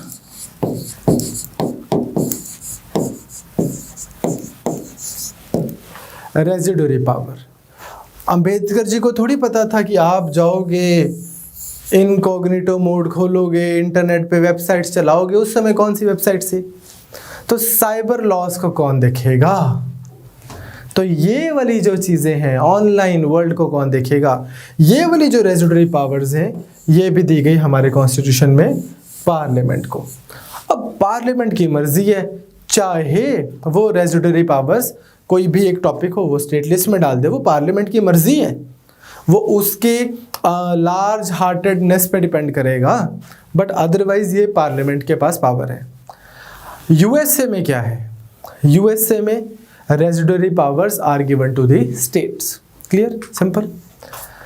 I've already told you कि when it comes to the concurrent subjects, if there is a conflict between a central law and a state law, यहाँ पे तो क्या होगा कि central law will prevail. But इसमें एक exception है। अब सुनो आप, मैंने बोला था ना कि अभी डिटेल में बताता हूँ। वो एक्सेप्शन क्या है? से मान लो ऐसा हुआ कि एक सेंट्रल लॉ था किसी चीज़ के ऊपर बना हुआ, और स्टेट ने लॉ पास कर रखा था। ये स्टेट लेजिस्लेचर ने लॉ पास कर दिया, गवर्नर के पास गया, गवर्नर ने प्रेसिडेंट को ये भेज दिया। If the state law has been reserved for the consideration of the president and it receives his assent, अब क्या हुआ कि इसके बाद क्रोनोलॉजिकली स्पीकिंग प्रेसिडेंट ने इसके ऊपर असेंट दे दी। अब क्या होगा? Then the state law shall prevail. मतलब क्या है? आप खुद सोचो कि मान लो मैं प्राइम मिनिस्टर हूं मोदी, मैंने एक लॉ बनाया हुआ कंकरेंट सब्जेक्ट के ऊपर, और मेरी एक स्टेट है हरियाणा, उसने कोई इसी सब्जेक्ट के ऊपर कोई और लॉ बनाया, कॉन्फ्लिक्ट है दोनों में। गवर्नर के पास गया, प्रेसिडेंट के पास गया, प्रेसिडेंट सर ने क्या बोलना है? उन्होंने अपनी मर्जी से थोड़ी असेंट दे देना है। वो डेफिनेटली वो प्राइम मिनिस्टर से पूछेंगे कि सर ऐसे करके एक बिल आया है, क्या किया जाए इसका? वो बोलेंगे अच्छा ये बिल है, चलो कोई बात नहीं, आप इसको असेंट दे दो। वो उसको असेंट दे देंगे।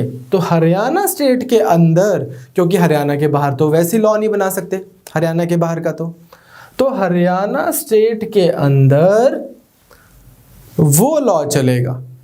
ब्रेस्ट ऑफ इंडिया में पार्लियामेंट का लॉ चलेगा। बट अगेन ये ऐसा भी है कि ये प्रेसिडेंट को बोलते हैं कि नहीं इस बिल को असेंट मत दो, विदहोल्ड कर लो अपनी असेंट। विदहोल्ड कर ली तो स्टेट में भी वही लॉ चलेगा। या ऐसा भी हो सकता है कि इन्होंने इसको असेंट दे दिया, फिर प्राइम मिनिस्टर एक और बिल ले आए और उसने इस स्टेट लॉ को दोबारा ओवरराइड कर दिया।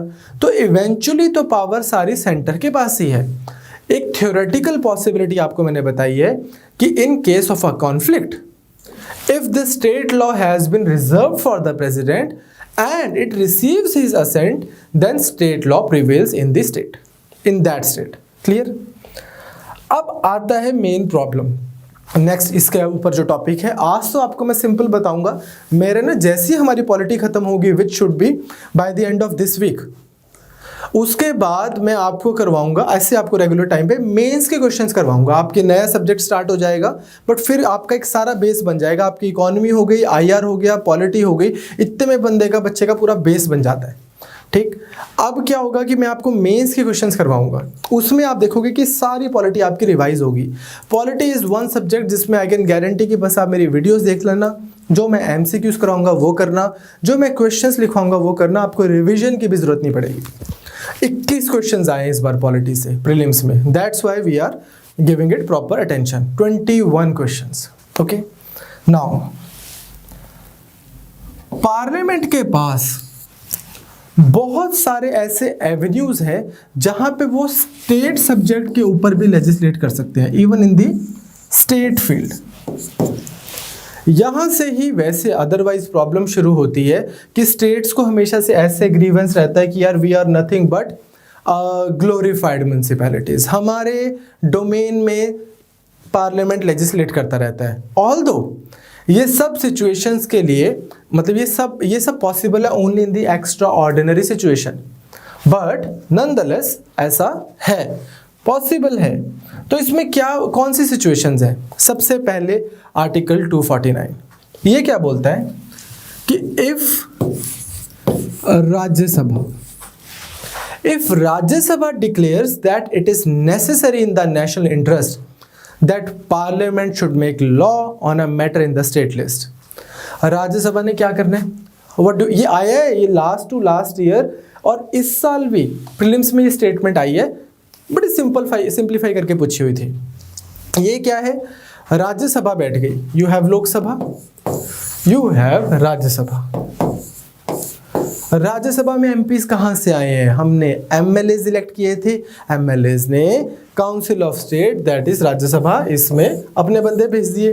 So indirectly don't you think that Rajya Sabha is representing the states at the centre? या तो अगर राज्यसभा स्पेशल मेजॉरिटी से, that is 2/3 of president voting end of course the absolute majority, अगर स्पेशल मेजॉरिटी से एक रेजोल्यूशन पास कर दे सिर्फ राज्यसभा कि यू नो व्हाट, हमारे हिसाब से स्टेट्स के लिए भी पार्लियामेंट ही लॉ बना दे, तो parliament can even encroach upon the state list, but such resolution must be pass by a special majority. ये नहीं कि अगर आपके पास बेसिक राज्यसभा में सिंपल मेजॉरिटी है तो हो जाएगा 2/3 of president voting, that's a lot. अब ये जो लॉ बनेगा, a law which is made by the parliament, किस टॉपिक के ऊपर? जो स्टेट सब्जेक्ट का टॉपिक है, शैल प्रिवेल फॉर 1 ईयर, 1 साल के लिए वे चलेगा, 1 ईयर। 1 साल के बाद अगर इसको दोबारा चलाना है तो क्या करना है? The resolution can be passed n number of times, दोबारा राज्यसभा रेजोल्यूशन पास कर दे, फिर 1 साल तक उस पर्टिकुलर सब्जेक्ट पे, लेट्स से प्रिजन्स इंडिया में जो है उन पे पार्लियामेंट लॉ बनाएगा, फिर 1 साल बाद दोबारा पास कर दे, and this process can go on and on and on. Now these laws cease to have effect on the expiry of 6 months after the resolution has cease to be in force. मतलब 1 साल के लिए देखो, resolution हुआ है आज पास, 1 year तक ये लॉ वैलिड रहेगा। क्लियर? अब दोबारा अगर इन्होंने इसको पास कर दिया तो 1 ईयर के लिए और वैलिड रहेगा, बट मान लो दोबारा पास नहीं किया तो इनके पास सिर्फ ये ऑप्शन है कि 6 months तक आप दोबारा हाउस बिठा लो और इसको पास कर लो, पर अगर 6 months तक ये दोबारा पास नहीं करवा रहे तो दैट्स इट, अब ये नहीं चलेगा। तो इन थ्योरी मैक्सिमम कितनी देर चल सकता है? 1.5 साल। ओके, नाउ उसके बाद तो पहले सिचुएशन आपको पता लगी, ये आपको याद रखना है। पिछले 4 साल में 2 बार ये स्टेटमेंट टेस्ट हो चुकी है यूपीएससी प्रीलिम्स में।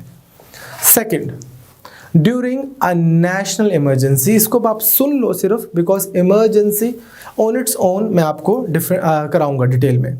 So parliament acquires power to legislate with respect to matters in the state list. Article 250 में आता है कि जब इमरजेंसी लगेगी तो पार्लियामेंट अच्छे से लेजिस्लेट कर सकता है स्टेट लिस्ट में भी। इमरजेंसी क्या होती है, कैसे लगेगी, क्या होगा, इसको हम बाद में देखेंगे। आपको सेकंड सिचुएशन पता लगी। पहली क्या है, जब राज्यसभा बोले। दूसरी, इमरजेंसी लगी हो। तीसरी, व्हेन स्टेट लेजिस्लेचर, जिसको हम विधानसभा बोलते हैं, of 2 or more states pass resolution requesting the parliament to enact law on a matter in the state list. What does that mean? Simple. से मान लो अगेन हरियाणा और यूपी, ये 2 स्टेट्स हैं। ये 2 स्टेट्स जो हैं ये खुद बोलते हैं कि यू नो व्हाट, अदरवाइज तो law and order state subject है, बट हम रिक्वेस्ट करते हैं पार्लियामेंट को कि हमारी स्टेट्स के लिए लॉ एंड ऑर्डर के जो लॉ होगा ये आप ही पास कर दो। लॉ एंड ऑर्डर से रिलेटेड जो लॉ होगा, आप सब्जेक्ट इन टोटलिटी ट्रांसफर नहीं कर रहे हो कि हम अब कभी लॉ एंड ऑर्डर पे लॉ ही नहीं बनाएंगे। They are not transferring the subject, keep one thing in mind, they are just saying कि अदरवाइज तो हमारा एक्सक्लूसिव राइट था, पर हम आपको बोल रहे हैं कि आप बना दो। बिल्कुल ठीक है।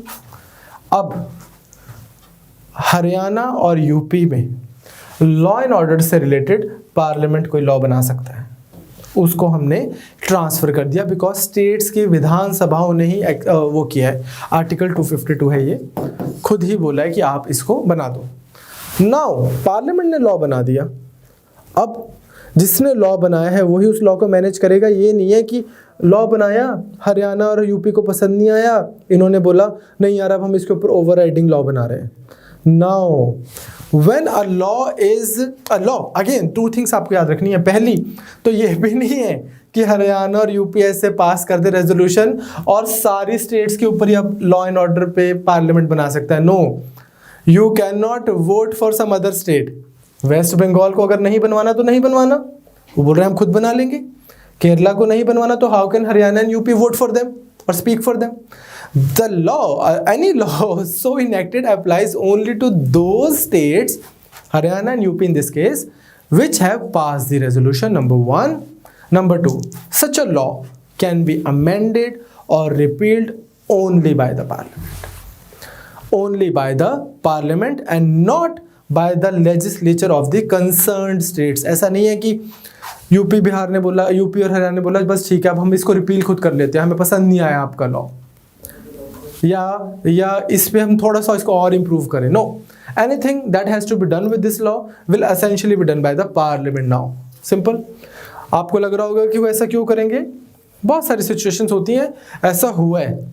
इंदिरा गांधी जी पॉल्यूशन से रिलेटेड जितने भी वाइल्ड लाइफ पॉल्यूशन से रिलेटेड जो लॉज लेके आए थे वो इस तरह से पास किए गए थे स्टेट्स में। Wild life protection act 1972, water prevention of control and pollution act, ये सब इसी तरह से आए थे। क्लियर? अब एक मैं आपको और बताता हूँ जिसको मेंस में बहुत अच्छे से बात करेंगे उसकी। जब इंडिया बना है ना 1950 में,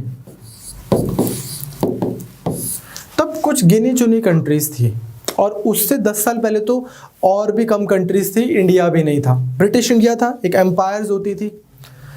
जब एम्पायर्स होती थी तो इंटरनेशनल ट्रीटीज किस चीज़ पे होती थी? इंटरनेशनल ट्रीटीज होती थी डिफेंस, पीस, ज़्यादा न्यूक्लियर के ऊपर भी कोई ट्रीटी नहीं थी इंटरनेशनल। अगर आप उस हिसाब से देखो तो CTPT, NTPT भी, NPT भी बाद में आए। तो 1950 में अगर कोई 1-2 इंटरनेशनल ट्रीटी होती थी तो एक क्लॉज डाल दिया। वो क्लॉज क्या डाला कि यार अगर कोई इंटरनेशनल ट्रीटी को इम्प्लीमेंट करना है, से मान लो यूनाइटेड नेशंस में कोई ट्रीटी हो गई जिसको इंडिया साइन कराया, अब ये UN में हो गई, अब इस ट्रीटी को हमने इम्प्लीमेंट करना है। अब जब इस ट्रीटी को इम्प्लीमेंट करना है तो इंडिया भी बोलेगा जी हाँ ये कि I will also comply with the directions, मैं अपने इंडिया में जाके लॉ बना रहा हूँ। मान लो ये ट्रीटी हो प्रिजन से रिलेटेड या पुलिस से रिलेटेड। जब यहाँ पे इंडिया में प्राइम मिनिस्टर वापस आए तो इंडिया के स्टेट्स बोलने लग जाएंगे जी आप कैसे बना रहे हो, ये आप ट्रीटी कैसे साइन कराए, ये तो इस पे तो हम लेजिस्लेट करेंगे, who are you to tell us. तो ऐसा प्रॉब्लम ना हो इसलिए कॉन्स्टिट्यूशन में एक आर्टिकल दिया गया 253 जो बोलता है कि parliament can make laws on matters which are otherwise in the state list for implementing international treaties, agreements and conventions. अब मान लो United Nation convention on laws of seas, मान लो रामसर साइट्स की कोई कन्वेंशन है, यूनाइटेड नेशन की, IMF की, वर्ल्ड बैंक की कोई ट्रीटी साइन कर दी। अब वो ट्रीटी साइन की है, उनको रिस्पेक्ट करने के लिए अगर किसी ऐसे मैटर में भी लॉ बनाना पड़ेगा जो अदरवाइज स्टेट सब्जेक्ट है तो वो बना सकते हैं। अब क्या था 1950 में, लाइक आई सेड, 2-4 ट्रीटीज थी, उन पे लॉ बन जाता था। से मान लो एंटी हाईजैकिंग एक्ट बना दिया 1982 में। बट आज की डेट में क्या है, millennium development goals, sustainable development goals, in fact आज की डेट में हर एक चीज़ के ऊपर तो कोई ना कोई इंटरनेशनल ट्रीटी हुई है। यहाँ तक की बातें होती हैं कि कमरों का AC का टेम्परेचर कितना रखा जाए, 24 डिग्री रखा जाए कि 26 डिग्री रखा जाए, इस पे भी यूनाइटेड नेशन की कोई गाइडलाइंस है।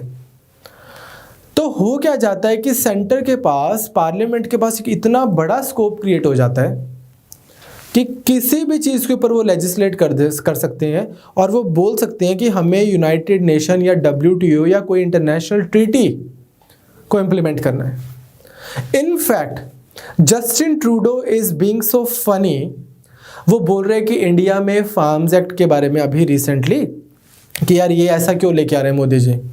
बिल्कुल सही बात है, but at the same time WTO में, वर्ल्ड ट्रेड ऑर्गेनाइजेशन में वही सारा टाइम बोलते रहते हैं इंडिया को कि यार तुम अपने फार्मर्स को MSP देते हो, उससे हमारे कनाडा के जो फार्म प्रोड्यूस है वो इंडिया में बिक नहीं पाता है, हमारे पास इतना अच्छा प्रोड्यूस है, इतनी अच्छी एग्रीकल्चर है, इतने अच्छे डेयरी प्रोडक्ट्स हैं, आप अपनी कंट्री में एग्रीकल्चर सेक्टर में, फार्मिंग में फिर वो प्राइवेटाइजेशन लेके आओ। जैसा इंडिया चला रहा है अभी तक वो एंटी WTO नॉर्म्स है, एग्रीमेंट ऑन एग्रीकल्चर बोलते हैं इसको।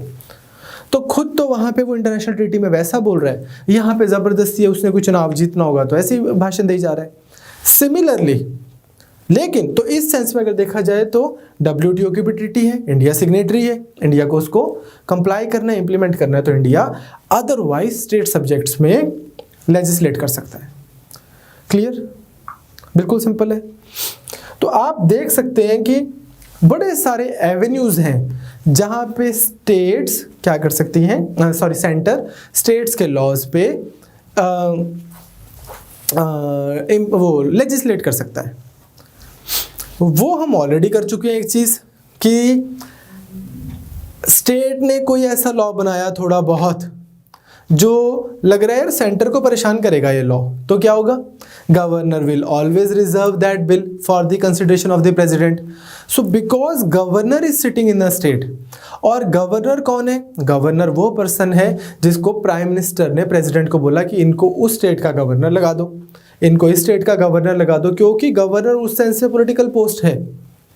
इसलिए गवर्नर विल मेक श्योर कि हर एक स्टेट उस हिसाब से चल रही है, नहीं चल रही जैसा कि सेंटर को इरिटेट ना करे, सेंटर को सूट करे। तो आप देख पा रहे हो क्या हो रहा है कि सेंटर का कंट्रोल रहता है रीजनेबल स्टेट्स के ऊपर, और इस वजह से स्टेट्स को रहते हैं कुछ ग्रीवेंसेस। डिटेल मतलब मेंस के पर्सपेक्टिव से आंसर हम बाद में लिखेंगे। हो गया सेंटर एंड स्टेट की एडमिनिस्ट्रेशन, लेजिस्लेटिव रिलेशंस। सेकंड आता है हमारे पास एडमिनिस्ट्रेटिव रिलेशंस। डिफरेंस क्या है एडमिनिस्ट्रेटिव रिलेशंस में और लेजिस्लेटिव रिलेशंस में? 255 तक वो थे, आर्टिकल 256 टू 263। मान लो हाइपोथेटिकली स्पीकिंग सेंटर ने कोई प्रोग्राम लेके आए हैं जिसका नाम है पल्स पोलियो एरेडिकेशन। जिसमें हमने बोलना है कि एक एक घर में जाके एक एक बच्चे को हमने वो पोलियो से रिलेटेड जो ड्रॉप्स होती हैं वो पिलानी है। अब सेंटर इतने लोग कहाँ से लेके आएगा जो एक एक घर को कवर कर सके? तो सेंटर को लगता है कि यार यू नो व्हाट, जो स्टेट्स के स्कूल्स हैं, जैसे होता है ना कि से हरियाणा में हो गया भिवानी बोर्ड, मध्य प्रदेश में एमपी बोर्ड, बिहार में बिहार बोर्ड, इस तरह से local Karnataka board, Kannada board, इस तरह से होंगे। लोकल स्टेट्स के स्कूल्स होते हैं। लोकल जो स्टेट्स के डिपार्टमेंट्स भी होते हैं, बहुत सारे, water department, PWD, this that, ये वो। ये जो डिपार्टमेंट्स हैं, ये जो बोर्ड्स हैं, इनका जो स्टाफ है, इनको बोलोगे, हम डायरेक्ट करते हैं स्टेट गवर्नमेंट को कि इनको बोलो जाके घर घर में वो पूरी की पूरी वो करेंगे, हर एक घर को कवर करेंगे। अब अगर स्टेट बोलते कि मैं नहीं भेजता अपने टीचर्स, तो ये वाली जो चीज़ है कि कौन सी चीज़ के ऊपर सेंटर स्टेट को बोल सकता है कि यार ये लॉ तो हमने बना दिया, इम्प्लीमेंट करने के लिए तुम हमारी सपोर्ट करो। किस चीज़ पे स्टेट सेंटर को बोल सकता है कि लॉ तो हमने बना दिया, इस चीज़ को आप इम्प्लीमेंट करो। अगर कोई एक बॉडी दूसरे को बोल रही है कि आप इम्प्लीमेंट करो, तो क्या वो उसको पैसे देगी? तीसरी चीज़, अब मान लो रेलवेज हैं, रेलवेज बना तो दिए सेंटर ने, पर मान लो इनको अब वो हर एक एरिया में, मान लो करनाल से सोनीपत हरियाणा में पड़ता है, वहाँ पे सेंटर अपनी आर्मी बिठाएगा, अपने लोग बिठाएगा प्रोटेक्शन के लिए, या फिर वो कोई स्टेट से वो कर सकता है, कोई भी सपोर्ट मांग सकता है, उसके कोई काम लगा सकता है उसको। तो ये सारी चीज़ें आती हैं हमारे पास एडमिनिस्ट्रेटिव रिलेशंस में, जिसको आप एग्जीक्यूटिव रिलेशन भी बोल सकते हो कि एग्जीक्यूटिव पावर किसके पास रहती है। Again you will see eventually कि पावर यहाँ पे भी ज़्यादा सेंटर के पास ही है और होनी भी चाहिए to great extent. So let's start the administrative relations, एक बार जल्दी से देखते हैं। अब एडमिनिस्ट्रेटिव रिलेशंस का क्या है, बेसिक्स आप समझो। एडमिनिस्ट्रेटिव पावर्स या एग्जीक्यूटिव पावर्स उसी तरीके से डिवाइडेड हैं जिस तरह से लेजिस्लेटिव पावर्स डिवाइडेड हैं। तो आपने ये लाइन याद रखनी है that the executive power is को extensive with the legislative power. इसका मतलब क्या हुआ, जैसे हमने यूनियन में, आपको एक बड़ा अच्छा एग्जांपल बताता हूँ, real life example. Union list में हमने एक पावर दे दी करेंसी की। करेंसी यूनियन यूनियन लिस्ट का है, सेंटर बना सकता है, सेंटर ही चेंज कर सकता है। इसलिए 500 के नोट बंद करने हैं, चलाने हैं, 1000 के नोट बंद करने हैं, चलाने हैं, करेंसी के ऊपर किसी की पिक्चर लगानी है, किसी की पिक्चर हटानी है, ये सारी चीजें कौन करेगा, यूनियन। उनके पास ही एग्जीक्यूटिव पावर है, लेजिस्लेटिव पावर तो है, डिमोनेटाइजेशन करनी है, कि एग्जीक्यूटिव ऑर्डर देना है, यूनियन गवर्नमेंट, पार्लियामेंट दे सकता है, पार्लियामेंट इन द सेंस कि गवर्नमेंट दे सकती है, क्लियर, ना कि स्टेट गवर्नमेंट, सिंपल। अब इसी तरह से लेजिस्लेटिव पावर जैसे है स्टेट की, मान लो स्टेट के पास पावर है पुलिसिंग की। अब कोई लॉ बना दिया पुलिस से रिलेटेड, अब उस लॉ की कोई एग्जीक्यूशन करवानी है पुलिस से रिलेटेड स्टेट में, वो कौन करवा सकता है, स्टेट गवर्नमेंट करवा सकती है। तो एग्जीक्यूटिव पावर भी उन्हीं के पास है, लेजिस्लेटिव पावर भी उन्हीं के पास है। लॉ को बनाने की पावर जिसके पास है, लॉ को एग्जीक्यूट करवाने की पावर भी उसी के पास है, या लॉ को एग्जीक्यूट करवाने की रिस्पॉन्सिबिलिटी भी उसी की है। ये तो समझ आ गया। अब आती है एक दूसरी चीज, वो है कि ये तो ठीक है, what about the concurrent list, what about the concurrent list, और in other words what about the matters where both parliament and state legislature have power of legislation. यहाँ पे क्या होगा, यहाँ पे आपने याद रखना है, नोट्स में भी मैंने अंडरलाइन किया हुआ है, in concurrent list where both parliament and state legislature have power of legislation, the executive power lies with the states. In other word, चाहे concurrent list पे state ने लॉ बनाया तो state उसको एग्जीक्यूट करवाएगा, अगर पार्लियामेंट ने लॉ बनाया है तो भी वो स्टेट गवर्नमेंट्स को बोलेगा कि चलो इसको एग्जीक्यूट करवाओ, हमने लॉ बनाया है, वो उनको करवाना है। अनलेस कॉन्स्टिट्यूशन में लिखा हो, अनलेस पार्लियामेंट ये लॉ बना दे कि यू नो व्हाट, ये लॉ हम बना रहे हैं और इसकी एग्जीक्यूशन की भी, इसकी एग्जीक्यूट करवाने की रिस्पॉन्सिबिलिटी भी हमारी या पावर भी हमारी। ओके, क्लियर, सिंपल है। तो ये आपने ख्याल रखना है कि लेजिस्लेचर यूनियन लिस्ट में को extensive with the legislative power, state list में को extensive with the legislative power, but when it comes to concurrent list where both parliament and state legislature can legislate, the executive power lies with the states, राज्य सरकारों के पास ये power है। Now हर एक state की जो एग्जीक्यूटिव पावर होगी, it will be exercised in a way to ensure compliance with laws made by parliament. इसका क्या मतलब है? मान लो पार्लियामेंट ने कोई जर्नल गाइडलाइंस, कोई भी लॉ इशू की हुई है, कोई लॉ बनाया हुआ है, और स्टेट गवर्नमेंट ने भी कोई लॉ बनाया है। अब लॉ को एग्जीक्यूट भी करना होता है, तो जो एग्जीक्यूशन करेगी स्टेट गवर्नमेंट किसी भी लॉ की, वो इस हिसाब से करेगी कि कोई पार्लियामेंट का बनाया हुआ लॉ, कोई पार्लियामेंट के बनाया हुआ एग्जीक्यूटिव प्रोसीजर वो वायलेट नहीं हो रहा। Like the compliance shall be ensured and it shall be made sure that the execution process is not impeding the executive power of the center in the state। ठीक, centre के पास में भी अपनी powers है, वो ऐसा नहीं कोई लॉ बना देंगे जो सेंटर्स को ही क्वेश्चन मार्क डाल देगा। तो executive power of the union extends to giving such directions to the state as are necessary for this purpose. मतलब क्या हुआ कि कोई भी इशू हो, कोई भी सब्जेक्ट हो, उसके ऊपर सेंटर के पास ये पावर है कि वो स्टेट्स को भी ऐसे डायरेक्शन दे सकती है कि आप इसको, ये हमारा पास किया हुआ है लेकिन आप इसको इस तरह से एग्जीक्यूट कीजिए, ये लॉ। जैसे फॉर एग्जांपल अब सेंटर ने कोई लॉ बना दिया मनी लॉन्ड्रिंग से रिलेटेड, सेंटर ने कोई लॉ बना दिया नारकोटिक्स से रिलेटेड, सेंटर ने कोई लॉ बना दिया करप्शन से रिलेटेड, उसकी एग्जीक्यूशन कैसे होनी है वो स्टेट की पुलिस करेगी इन सब चीज़ों में। ये देखो एनडीपीएस एक्ट है, prevention of money laundering act है, से कोई और कोई लगा लो करप्शन से रिलेटेड एक्ट है। ये एक्ट सेंटर ने बनाए हैं, बिल्कुल सही है, सेंटर ने बनाए हैं, लेकिन किसी के पास में ड्रग्स है कि नहीं, किसी ने मनी लॉन्ड्रिंग की है कि नहीं, किसी ने करप्शन की है कि नहीं, इसकी investigation day to day basis पे, although exceptions are there, dedicated departments भी एग्जिस्ट करते हैं। इसके लिए एग्जिस्ट करता है नारकोटिक्स कंट्रोल ब्यूरो, इसके लिए एग्जिस्ट करता है ईडी एनफोर्समेंट डायरेक्टोरेट, और इसके लिए भी एग्जिस्ट करते हैं बहुत सारे डिपार्टमेंट जैसे कि सीबीआई। चाहे डिपार्टमेंट्स एग्जिस्ट करते हैं, but day to day basis पे कौन देखता है? पुलिस। कोई पर्सन ड्रग्स लेके जा रहा है तो हमें थोड़ी बोलेंगे रुक जाओ सीबीआई को बुलाते हैं, नारकोटिक्स कंट्रोल ब्यूरो को बुलाते हैं, तो पुलिस ही पकड़ लेती है। अब ये पुलिस किसके अंडर है? स्टेट के अंडर।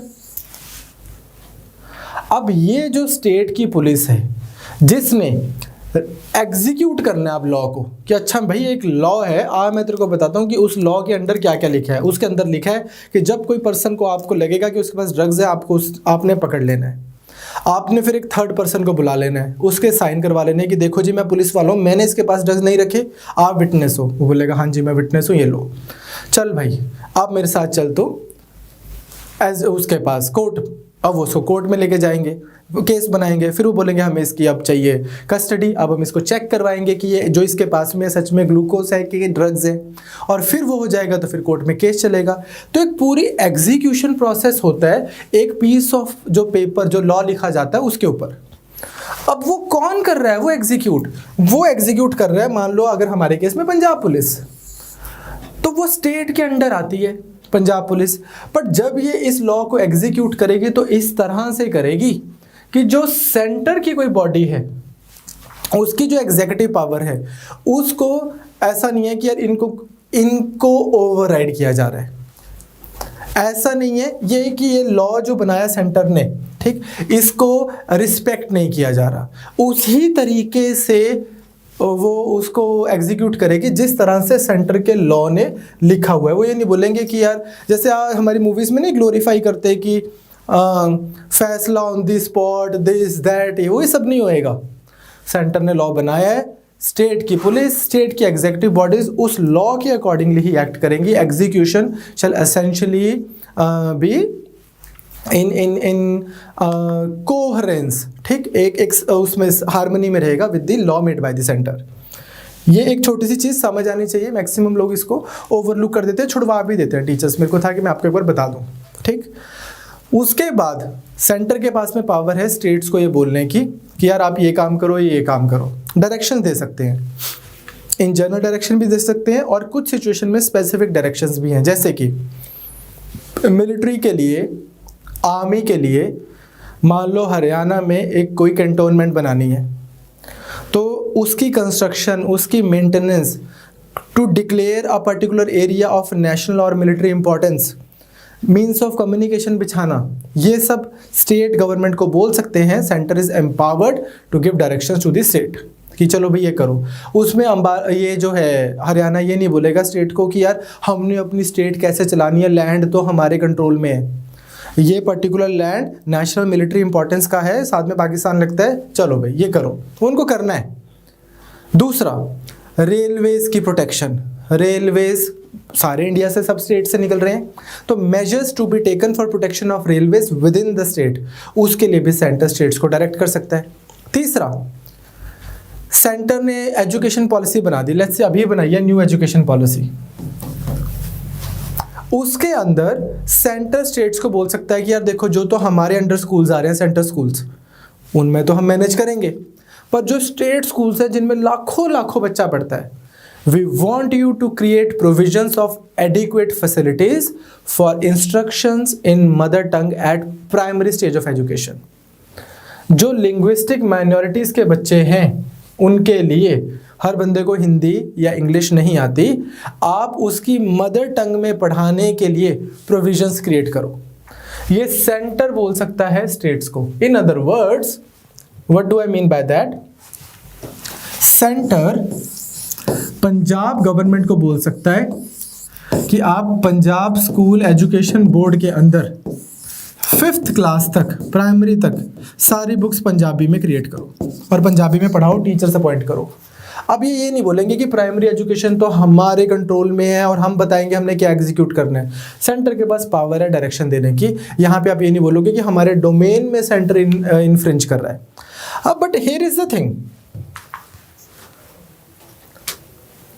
अगर स्टेट गवर्नमेंट ना माने, अगर स्टेट गवर्नमेंट बोले हाँ उसने बोल दिया ठीक है, उसको बोलो खुद कर ले आके, अगर कुछ ऐसा हो जाए, जैसे एक और प्रोविजन है वो ये है कि अगर मान लो सेंटर जो है वो स्टेट्स को डायरेक्ट कर सकता है कि लिसन, ये हम शेड्यूल्ड ट्राइब्स के लिए, वेलफेयर के लिए इनकी ये स्कीम्स लेके आए हैं, इन स्कीम्स को एग्जीक्यूट करो। अब हो सकता है कि वो स्कीम्स भी उस डोमेन में हो जो डोमेन स्टेट का हो, और वो बोले हम नहीं करते, तुम्हें इतना ही पसंद है तुम आके कर लो। तो what if directions are not being followed, तो क्या होगा? ये कॉन्स्टिट्यूशनली वैलिड चीज मानी जाएगी। गवर्नर साहब जो है वो रिपोर्ट भेज देंगे प्रेसिडेंट को कि state is not complying with the directions given by the centre, and then it would be lawful for president to hold that a situation has arisen in which government of the state cannot be carried out in accordance with the provisions of the constitution। मतलब बोलेंगे कि यार constitution में लिखा है कि centre state को instruction देगा और वो उसको मानेगा, पर अगर स्टेट उस इंस्ट्रक्शन को नहीं मान रहा, इसका मतलब स्टेट कॉन्स्टिट्यूशन को फॉलो नहीं कर रहा। अगर स्टेट कॉन्स्टिट्यूशन को फॉलो नहीं कर रहा, इसका मतलब इस स्टेट में हो गया कॉन्स्टिट्यूशनल मशीनरी का ब्रेकडाउन। अगर इस स्टेट में कॉन्स्टिट्यूशनल मशीनरी का ब्रेकडाउन हो गया, इसका मतलब इस स्टेट में लगाई जा सकती है प्रेसिडेंट्स रूल। वो क्या होता है? State emergency. कल की क्लास में करेंगे। आर्टिकल 356, 365 में ऐसा पावर दी हुई है। 365 आर्टिकल जो हम कल करेंगे, इमरजेंसी मैंने मिक्स किया यहाँ पे एक प्रोविजन क्योंकि बताना जरूरी था। 365 में ये लिखा हुआ है कि अगर ऐसा नहीं होता तो ये नहीं मानते उसकी सेंटर की, तो प्रेसिडेंट ऐसा फील कर सकते हैं कि यार ये तो कॉन्स्टिट्यूशन का मशीनरी ब्रेकडाउन है। और फिर 356 में लिखा हुआ है कि अगर ऐसा हो रहा है तो आप स्टेट गवर्नमेंट गिरा दो और डायरेक्टली सेंटर ही उसको चलाए। हमारी कंट्री में 100 से ज़्यादा बार ऐसा हुआ है। क्लियर? अब एक बात और आती है, ये तो काफ़ी रिजिडिटी हो जाएगी कि ये सेंटर का डोमेन, ये स्टेट का डोमेन। कई बार ऐसा हो सकता है कि सेंटर को ज़रूरत पड़ सकती है कि यार can you help us states को थोड़ा सा, कि यार ये हमारा डोमेन था, हमारी ही एग्जीक्यूटिव पावर थी, but can the state governments help us, ताकि हमें अच्छे से इस पॉलिसी को एग्जीक्यूट कर दे। इवेंचुअली तो दोनों गवर्नमेंट्स का अल्टीमेट एम तो लोगों की बेटर गवर्नेंस है। सिमिलरली स्टेट गवर्नमेंट को भी तो लग सकता है कि यार you know what, we do not have the capability, can you do us a favour, क्या आप हमें एग्जीक्यूशन में सपोर्ट कर सकते हैं? So in order to mitigate this rigidity and to mitigate this deadlock, mutual delegation of functions भी हो सकता है। What do I mean by that?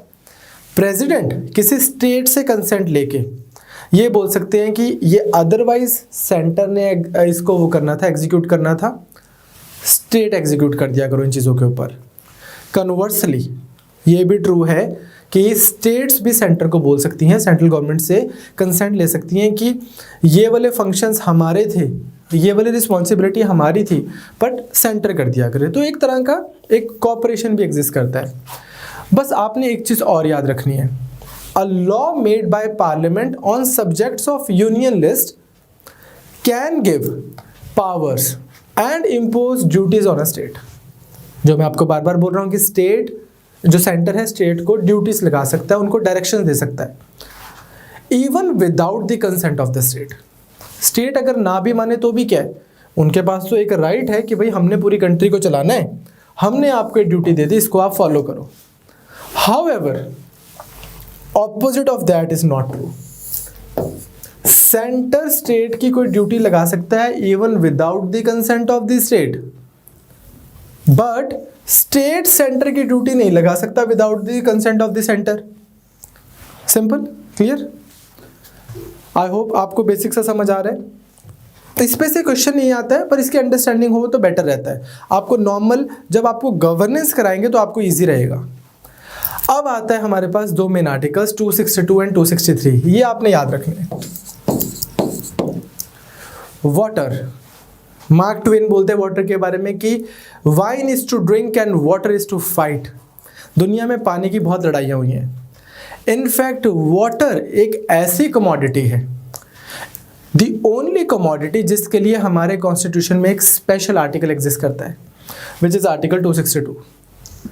Parliament में क्या लिखा हुआ, हमारे कॉन्स्टिट्यूशन में क्या लिखा हुआ है कि लुक, जैसे लेट्स टेक कि कोई स्टेट है 1, स्टेट 2।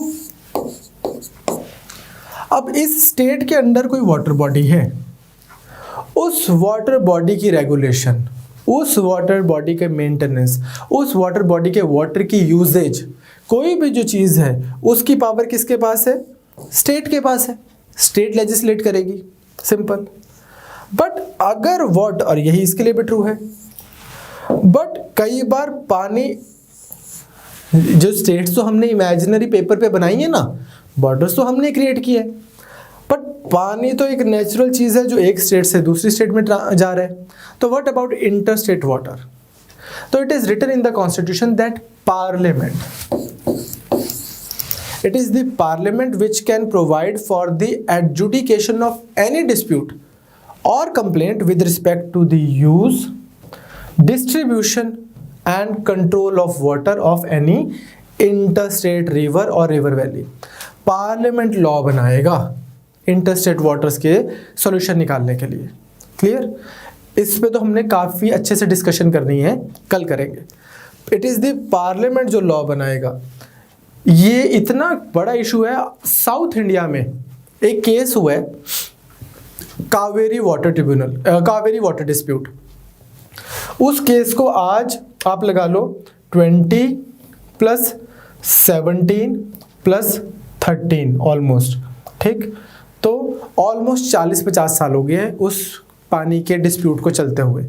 सिमिलरली नॉर्थ इंडिया में, पंजाब एंड हरियाणा में YL, सतलुज यमुना लिंक, ये भी काफ़ी पुराना डिस्प्यूट चल रहा है। स्टेट्स में वाटर के बहुत सीरियस डिस्प्यूट्स होते हैं, इसको लेके मैं एक डेडिकेटेड वीडियो भी बनाऊंगा, इंटर स्टेट वाटर डिस्प्यूट्स को लेके आपको वीडियो देखनी है। सिंपल उसका टाइटल ही होगा। यहाँ पे हमारे लेक्चर की कंटिन्यूटी बनी रहे, इसलिए बस मैं आपको ये बताना चाहता हूँ कि इट इज़ द पार्लियामेंट जिसके पास में पावर है इंटर स्टेट वाटर डिस्प्यूट्स को रिजॉल्व करने के लिए कोई एक ऐसी बॉडी बनाने की कि जब भी दो स्टेट्स में वाटर डिस्प्यूट होगा तो वो बॉडी उस डिस्प्यूट को सुनेगी।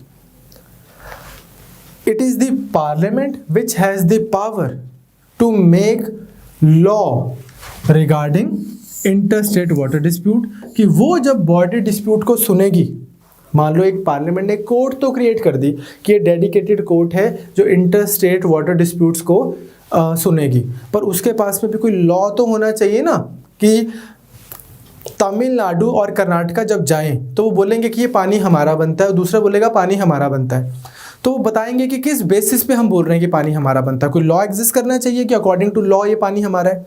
तो वो भी जो सारी चीज़ें हैं वो पार्लियामेंट डिसाइड करेगा। पार्लियामेंट ने इसके ऊपर एक्ट बनाए हुए हैं, inter state water dispute act, एक ये एक्ट है हमारी कंट्री में, और एक reverse board act.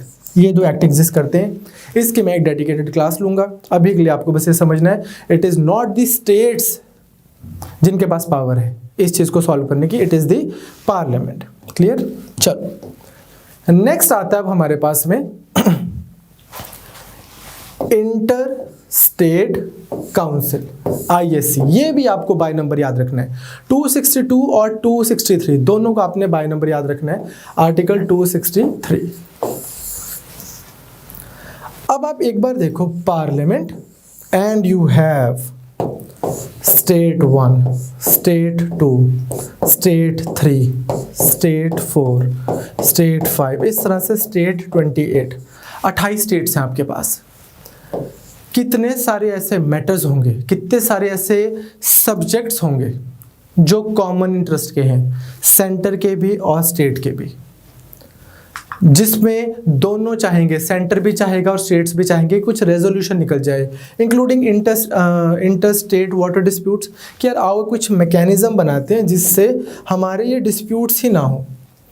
Including tax sharing, कि जब इंडिया में लोग टैक्स देते हैं कितना टैक्स सेंटर अपने पास रखे, कितना टैक्स नीचे दे दे, थोड़ी डिस्कशन होनी चाहिए। इंक्लूडिंग और बहुत सारी चीज़ें, क्या पूरे इंडिया में सभी स्टेट्स और सेंटर के एक बार में इलेक्शन हो जाने चाहिए, या जैसे होता है कि आजकल चल रहे हैं इलेक्शंस यूपी में, फिर चल रहे हैं वेस्ट बंगाल में, फिर चल रहे हैं पंजाब में, फिर चल रहे हैं दिल्ली में, फिर 5 साल बाद इंडिया में इलेक्शन आ गए। इंडिया में सारा टाइम इलेक्शंस ही चलते रहते हैं कहीं ना कहीं, 28 स्टेट्स हैं। इस तरह के इश्यूज़ पे आपको डिस्कशन करनी है। इस तरह के इश्यूज़ में स्टेट्स का भी अपना इंटरेस्ट है, सेंटर का भी अपना इंटरेस्ट है। इस तरह के इश्यूज़ की रेजोल्यूशन के लिए कुछ इन्वेस्टिगेट किया जाए, कुछ डिस्कस किया जाए।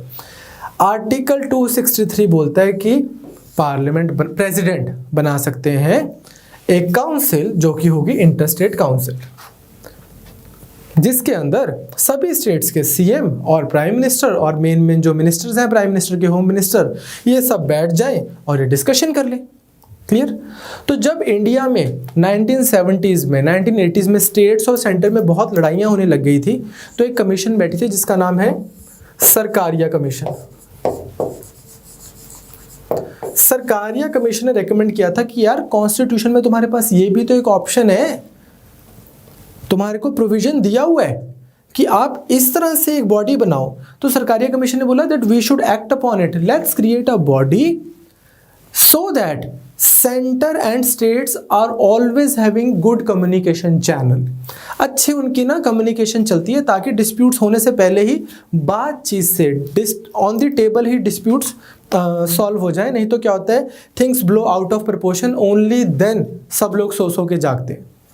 तो सरकारिया कमीशन की रिकमेंडेशन के बाद 1990 में इंटर स्टेट काउंसिल बनी भी। उसकी क्या सक्सेस रही क्या नहीं रही, दैट इज अनदर इशू जो मैं आपको करवाऊंगा। नेक्स्ट आता है अब एक और चीज,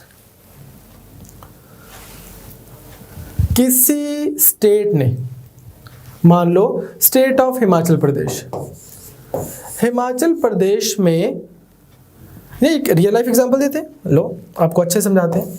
अगेन मान लो गुजरात, गुजरात में वही एग्जांपल वापस देते हैं, अल्कोहल बैंड है, आप बेच नहीं सकते हो, आप इसके ऊपर ट्रेडिंग नहीं कर सकते। मान लो देयर एग्जिस्ट दिस पर्सन जिसका नाम है रईस, रईस शराब का काम करता है और रईस यहां से भाग जाता है से यूपी, या यूपी का कोई बंदा है दुबे जो भाग जाता है एमपी। यूपी की पुलिस को पता लगता है कि दुबे साहब जो हैं उज्जैन में है, यूपी की पुलिस एमपी जाती है। अब जब वो वहां जाती है तो ये पुलिस किसकी है? यूपी की। जब ये यहां जा रही है कोर्ट के ऑर्डर्स लेके, तो एमपी वाला ये नहीं बोलेगा कि यार ये तो हमारा एरिया शुरू हो गया, आप कौन हो। ऑफ कोर्स वो यहाँ से इधर की पुलिस वाले को साथ में लेंगे क्योंकि उनको भी पता होना चाहिए क्या हो रहा है, पर वो एक अलग प्रोसीजर है। बट अदरवाइज आपको ये समझना है कि किसी भी स्टेट या सेंटर, किसी भी स्टेट या सेंटर का कोई भी एक्ट, कोई भी रिकॉर्ड, कोई भी जुडिशियल प्रोसीडिंग, कोई भी लॉ जो है, उस लॉ को पूरे इंडिया में फुल फेथ एंड क्रेडिट मिलेगा, उसकी रिस्पेक्ट की जाएगी। इसको आपने ये समझना है कि अगर यहाँ पे कोई क्राइम करके कोई यहाँ भागा है तो बस थोड़ी गया। हाँ, ये हो सकता है कि यार इस स्टेट में, गुजरात की स्टेट में अल्कोहल पे वो करना, ट्रेड करना बैन था, यूपी में नहीं है, तो वही चीज़ अगर रईस यहाँ कर रहा होता तो वो क्रिमिनल ना कहलाता, वही चीज़ वो यहाँ कर रहा है तो वो क्रिमिनल है। पर वो कर ही इसलिए रहा है यहाँ पे क्योंकि यहाँ पे तो सभी कर रहे हैं, यहाँ पे तो पैसे ही नहीं बनेंगे, यहाँ पे कर ही इसलिए रहा है क्योंकि बैंड है, यहाँ पे पैसे बनेंगे। You know what I mean. So ये नहीं बोलेगा यूपी वाला कि ले यार अच्छा ये शराब का केस है इस बंदे के ऊपर, यूपी में तो हम इसको क्राइम ही नहीं मानते, यहाँ पे तो लीगल है। भाई होगी, लेकिन किया तो यहाँ है ना। तो हर एक स्टेट का हर एक एक्ट, हर एक रिकॉर्ड, हर एक जुडिशियल प्रोसीडिंग पूरे इंडिया में उसको फुल फेथ एंड क्रेडिट मिलेगा। क्लियर? चले आगे। नाउ इसके बाद मैं एक चीज़ आपसे छोटी सी और डिस्कस करना चाहता हूँ, ऑल्दो वो आगे जाके आएगी पर आनी थी, पर मैं चाहता हूँ कि हम यहीं पे कर लें। आर्टिकल 312, जो लोग आप तैयारी कर रहे हो, IAS, IPS, Indian foreign services, ये सब कौन है? आप लोगों को कौन अपॉइंट करेंगे? Appointed by the president. ठीक, मेंबर्स ऑफ दीज सर्विसेज ये बहुत बड़ी बड़ी पोस्ट एक्वायर करते हैं। कहाँ पे? अब आप देखो, मान लो आप लग गए IPS। अब IPS लग के इंडिया की किसी स्टेट में आप जाके लग जाओगे इवेंचुअली, मान लो SP, SSP। सिमिलरली अगर आप IAS बन गए तो आप इंडिया के किसी स्टेट में जाएंगे, मान लो आप चले गए हरियाणा में, हरियाणा में एक सिटी है से अंबाला, करनाल। आप चले गए गुड़गांव बेटर एग्जांपल, ज़्यादा लोग जानते हैं गुड़गांव को। आप चले गए गुड़गांव में आप लग गए DC। अब आप देखो, आपको किसने अपॉइंट किया है? आपको IAS बनाया था, आपके साइन किए थे प्रेसिडेंट साहब ने। एक स्टेट है हरियाणा, उस स्टेट में कितनी सारी सिटीज़ हैं, गुड़गांव, फरीदाबाद, अंबाला, करनाल, सोनीपत, पानीपत, इस तरह की, कुरुक्षेत्र। उसमें से किसी एक सिटी में आप DC लगे हो। इस सिटी का, इस स्टेट के जो चीफ मिनिस्टर हैं, इंकम्बेंट मनोहर लाल खट्टर जी जैसे हो गए, मान लो उनको आपसे प्रॉब्लम है, उनको लगता है यार ये DC ना अच्छे से काम नहीं कर रहा। वो क्या कर सकते हैं? वो आपको ट्रांसफ़र कर देंगे, वो आपको यहाँ से इधर ट्रांसफ़र कर देंगे, इधर से इधर ट्रांसफ़र कर देंगे, इधर से इधर ट्रांसफ़र कर देंगे। यही कर सकते हैं। ज़्यादा से ज़्यादा आपको सस्पेंड कर देंगे, सस्पेंड करेंगे, आप केस कर दोगे पंजाब हरियाणा सरकार के ऊपर। इन ऑल लाइकलीहुड शायद आप बच जाओ अगर आपने कुछ गलत नहीं किया। वो आपको टर्मिनेट नहीं कर सकते। क्यों? Because you were recruited, you were trend bye the centre. आपको सेंटर करेगा टर्मिनेट। आपने रिजाइन देना है, सेंटर में देना है। तो चाहे ये जो सर्विसेज हैं IAS, IPS, IFS, they are controlled jointly by center and the state, but ultimately the control lies with the central government. हाँ, immediate control lies with the state governments. आप भी यार, आप काम करने के लिए आए हो, आप सबको परेशान करने के लिए तो आए नहीं, तो आप सीएम सर के साथ में अच्छे से कोऑर्डिनेशन में लोगों का भला करते हो। इमीडिएट कंट्रोल जो है कि इधर से अगर आप नहीं अच्छे से गुड़गांव का काम करोगे तो वो बोलेंगे आप इस स्टेट से जाके महेंद्रगढ़ चले जाओ, रोहतक चले जाओ, आपको ऐसा कर सकते हैं। इमीडिएट कंट्रोल उनके पास में है, बट अल्टीमेट कंट्रोल आपके ऊपर है सेंटर का। उससे क्या हो गया, आप काफ़ी पावरफुल हो जाते हो। अगेन अनदर कंसर्न जो स्टेट गवर्नमेंट्स का होता है कि यार हमें अपने एग्जाम लेने देने चाहिए, हमें अपने Haryana civil services, UP civil services, MP PCS ये सब होने चाहिए, ना कि सेंटर वाले IAS IPS। ये कंसर्न है। And last but not the least, हमारी कंट्री में मैं आपको बड़ी बार बता के हटा कि जुडिशरी में ऑल इंडिया जुडिशियल सर्विसेज जैसी कोई चीज़ नहीं है। मान लो सिमिलरली मान लो एम्स है, PGIs है, यहाँ पे भी टॉप पे कौन बैठता होगा मेडिकल डिपार्टमेंट में? इंडिया के जैसे से हेल्थ सेक्रेटरी जो है वो कौन होता है? किसी IAS ऑफिसर को लगा देते हैं। होना क्या चाहिए, ऐसा होना चाहिए, मान लो अगर हो सके कि आप एक पेपर लो, छोटे होते हैं, उस पेपर में आपने एक मेडिकल साइंस का पेपर लिया, एक और मेडिकल साइंस का पेपर लिया, एक हॉस्पिटल मैनेजमेंट का पेपर लिया, एक और ग्लोबल कोई भी हेल्थ से रिलेटेड पेपर लिया, फिर आपने एक polity, history, geography, public management का पेपर लिया, एक CSAT का पेपर लिया। यहाँ से रिक्रूट होते हैं आपके ऑल इंडिया मेडिकल सर्विसेज। ये वो पर्सन है जिनके अंदर आता है कोई बड़ा सा हॉस्पिटल, फिर धीरे धीरे धीरे यही लोग जाके बनते हैं इंडिया के हेल्थ सेक्रेटरी। इसके लिए आपको एक स्पेशलाइज सर्विस चाहिए होगी, all India medical services. Similarly आप ऐसा कर सकते हो, एक लॉ का पेपर लिया, एक और लॉ का पेपर लिया, एक और लॉ का पेपर लिया, फिर आपने GK का पेपर लिया, CSAT का पेपर लिया, इंग्लिश का पेपर लिया। यहाँ से बनते हैं आपके जजेस, और यही बड़े होके फिर प्रमोशंस दोबारा करते हुए सुप्रीम कोर्ट के जजेस बनते हैं।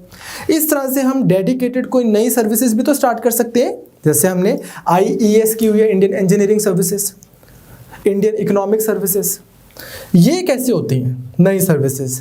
ये आपने याद रखना है कि आर्टिकल 312 में पार्लियामेंट ने को क्या अथॉरिटी है कि पार्लियामेंट क्रिएट कर सकता है new services based on the basis of कि राज्यसभा रेजोल्यूशन पास करे, राज्यसभा रेजोल्यूशन पास करके दे कि आओ एक नई सर्विसेज बनाते हैं, तो इस तरह से नई सर्विसेज क्रिएट की जा सकती हैं।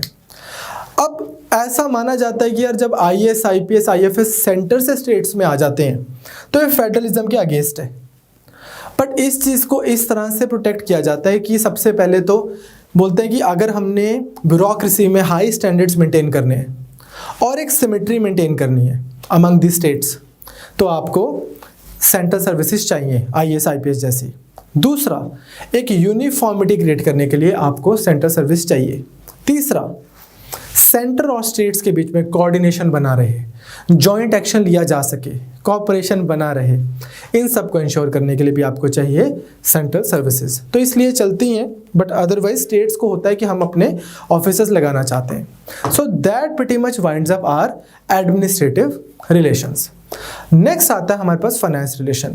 फाइनेंस रिलेशन हम कल करेंगे, आपके लिए थोड़ा हैवी हो जाएगा क्योंकि फाइनेंस रिलेशंस में ही दो बहुत इंपॉर्टेंट चीज़ें करनी होती हैं। एक फाइनेंस कमीशन, अब प्लानिंग कमीशन तो रही नहीं, एक GST।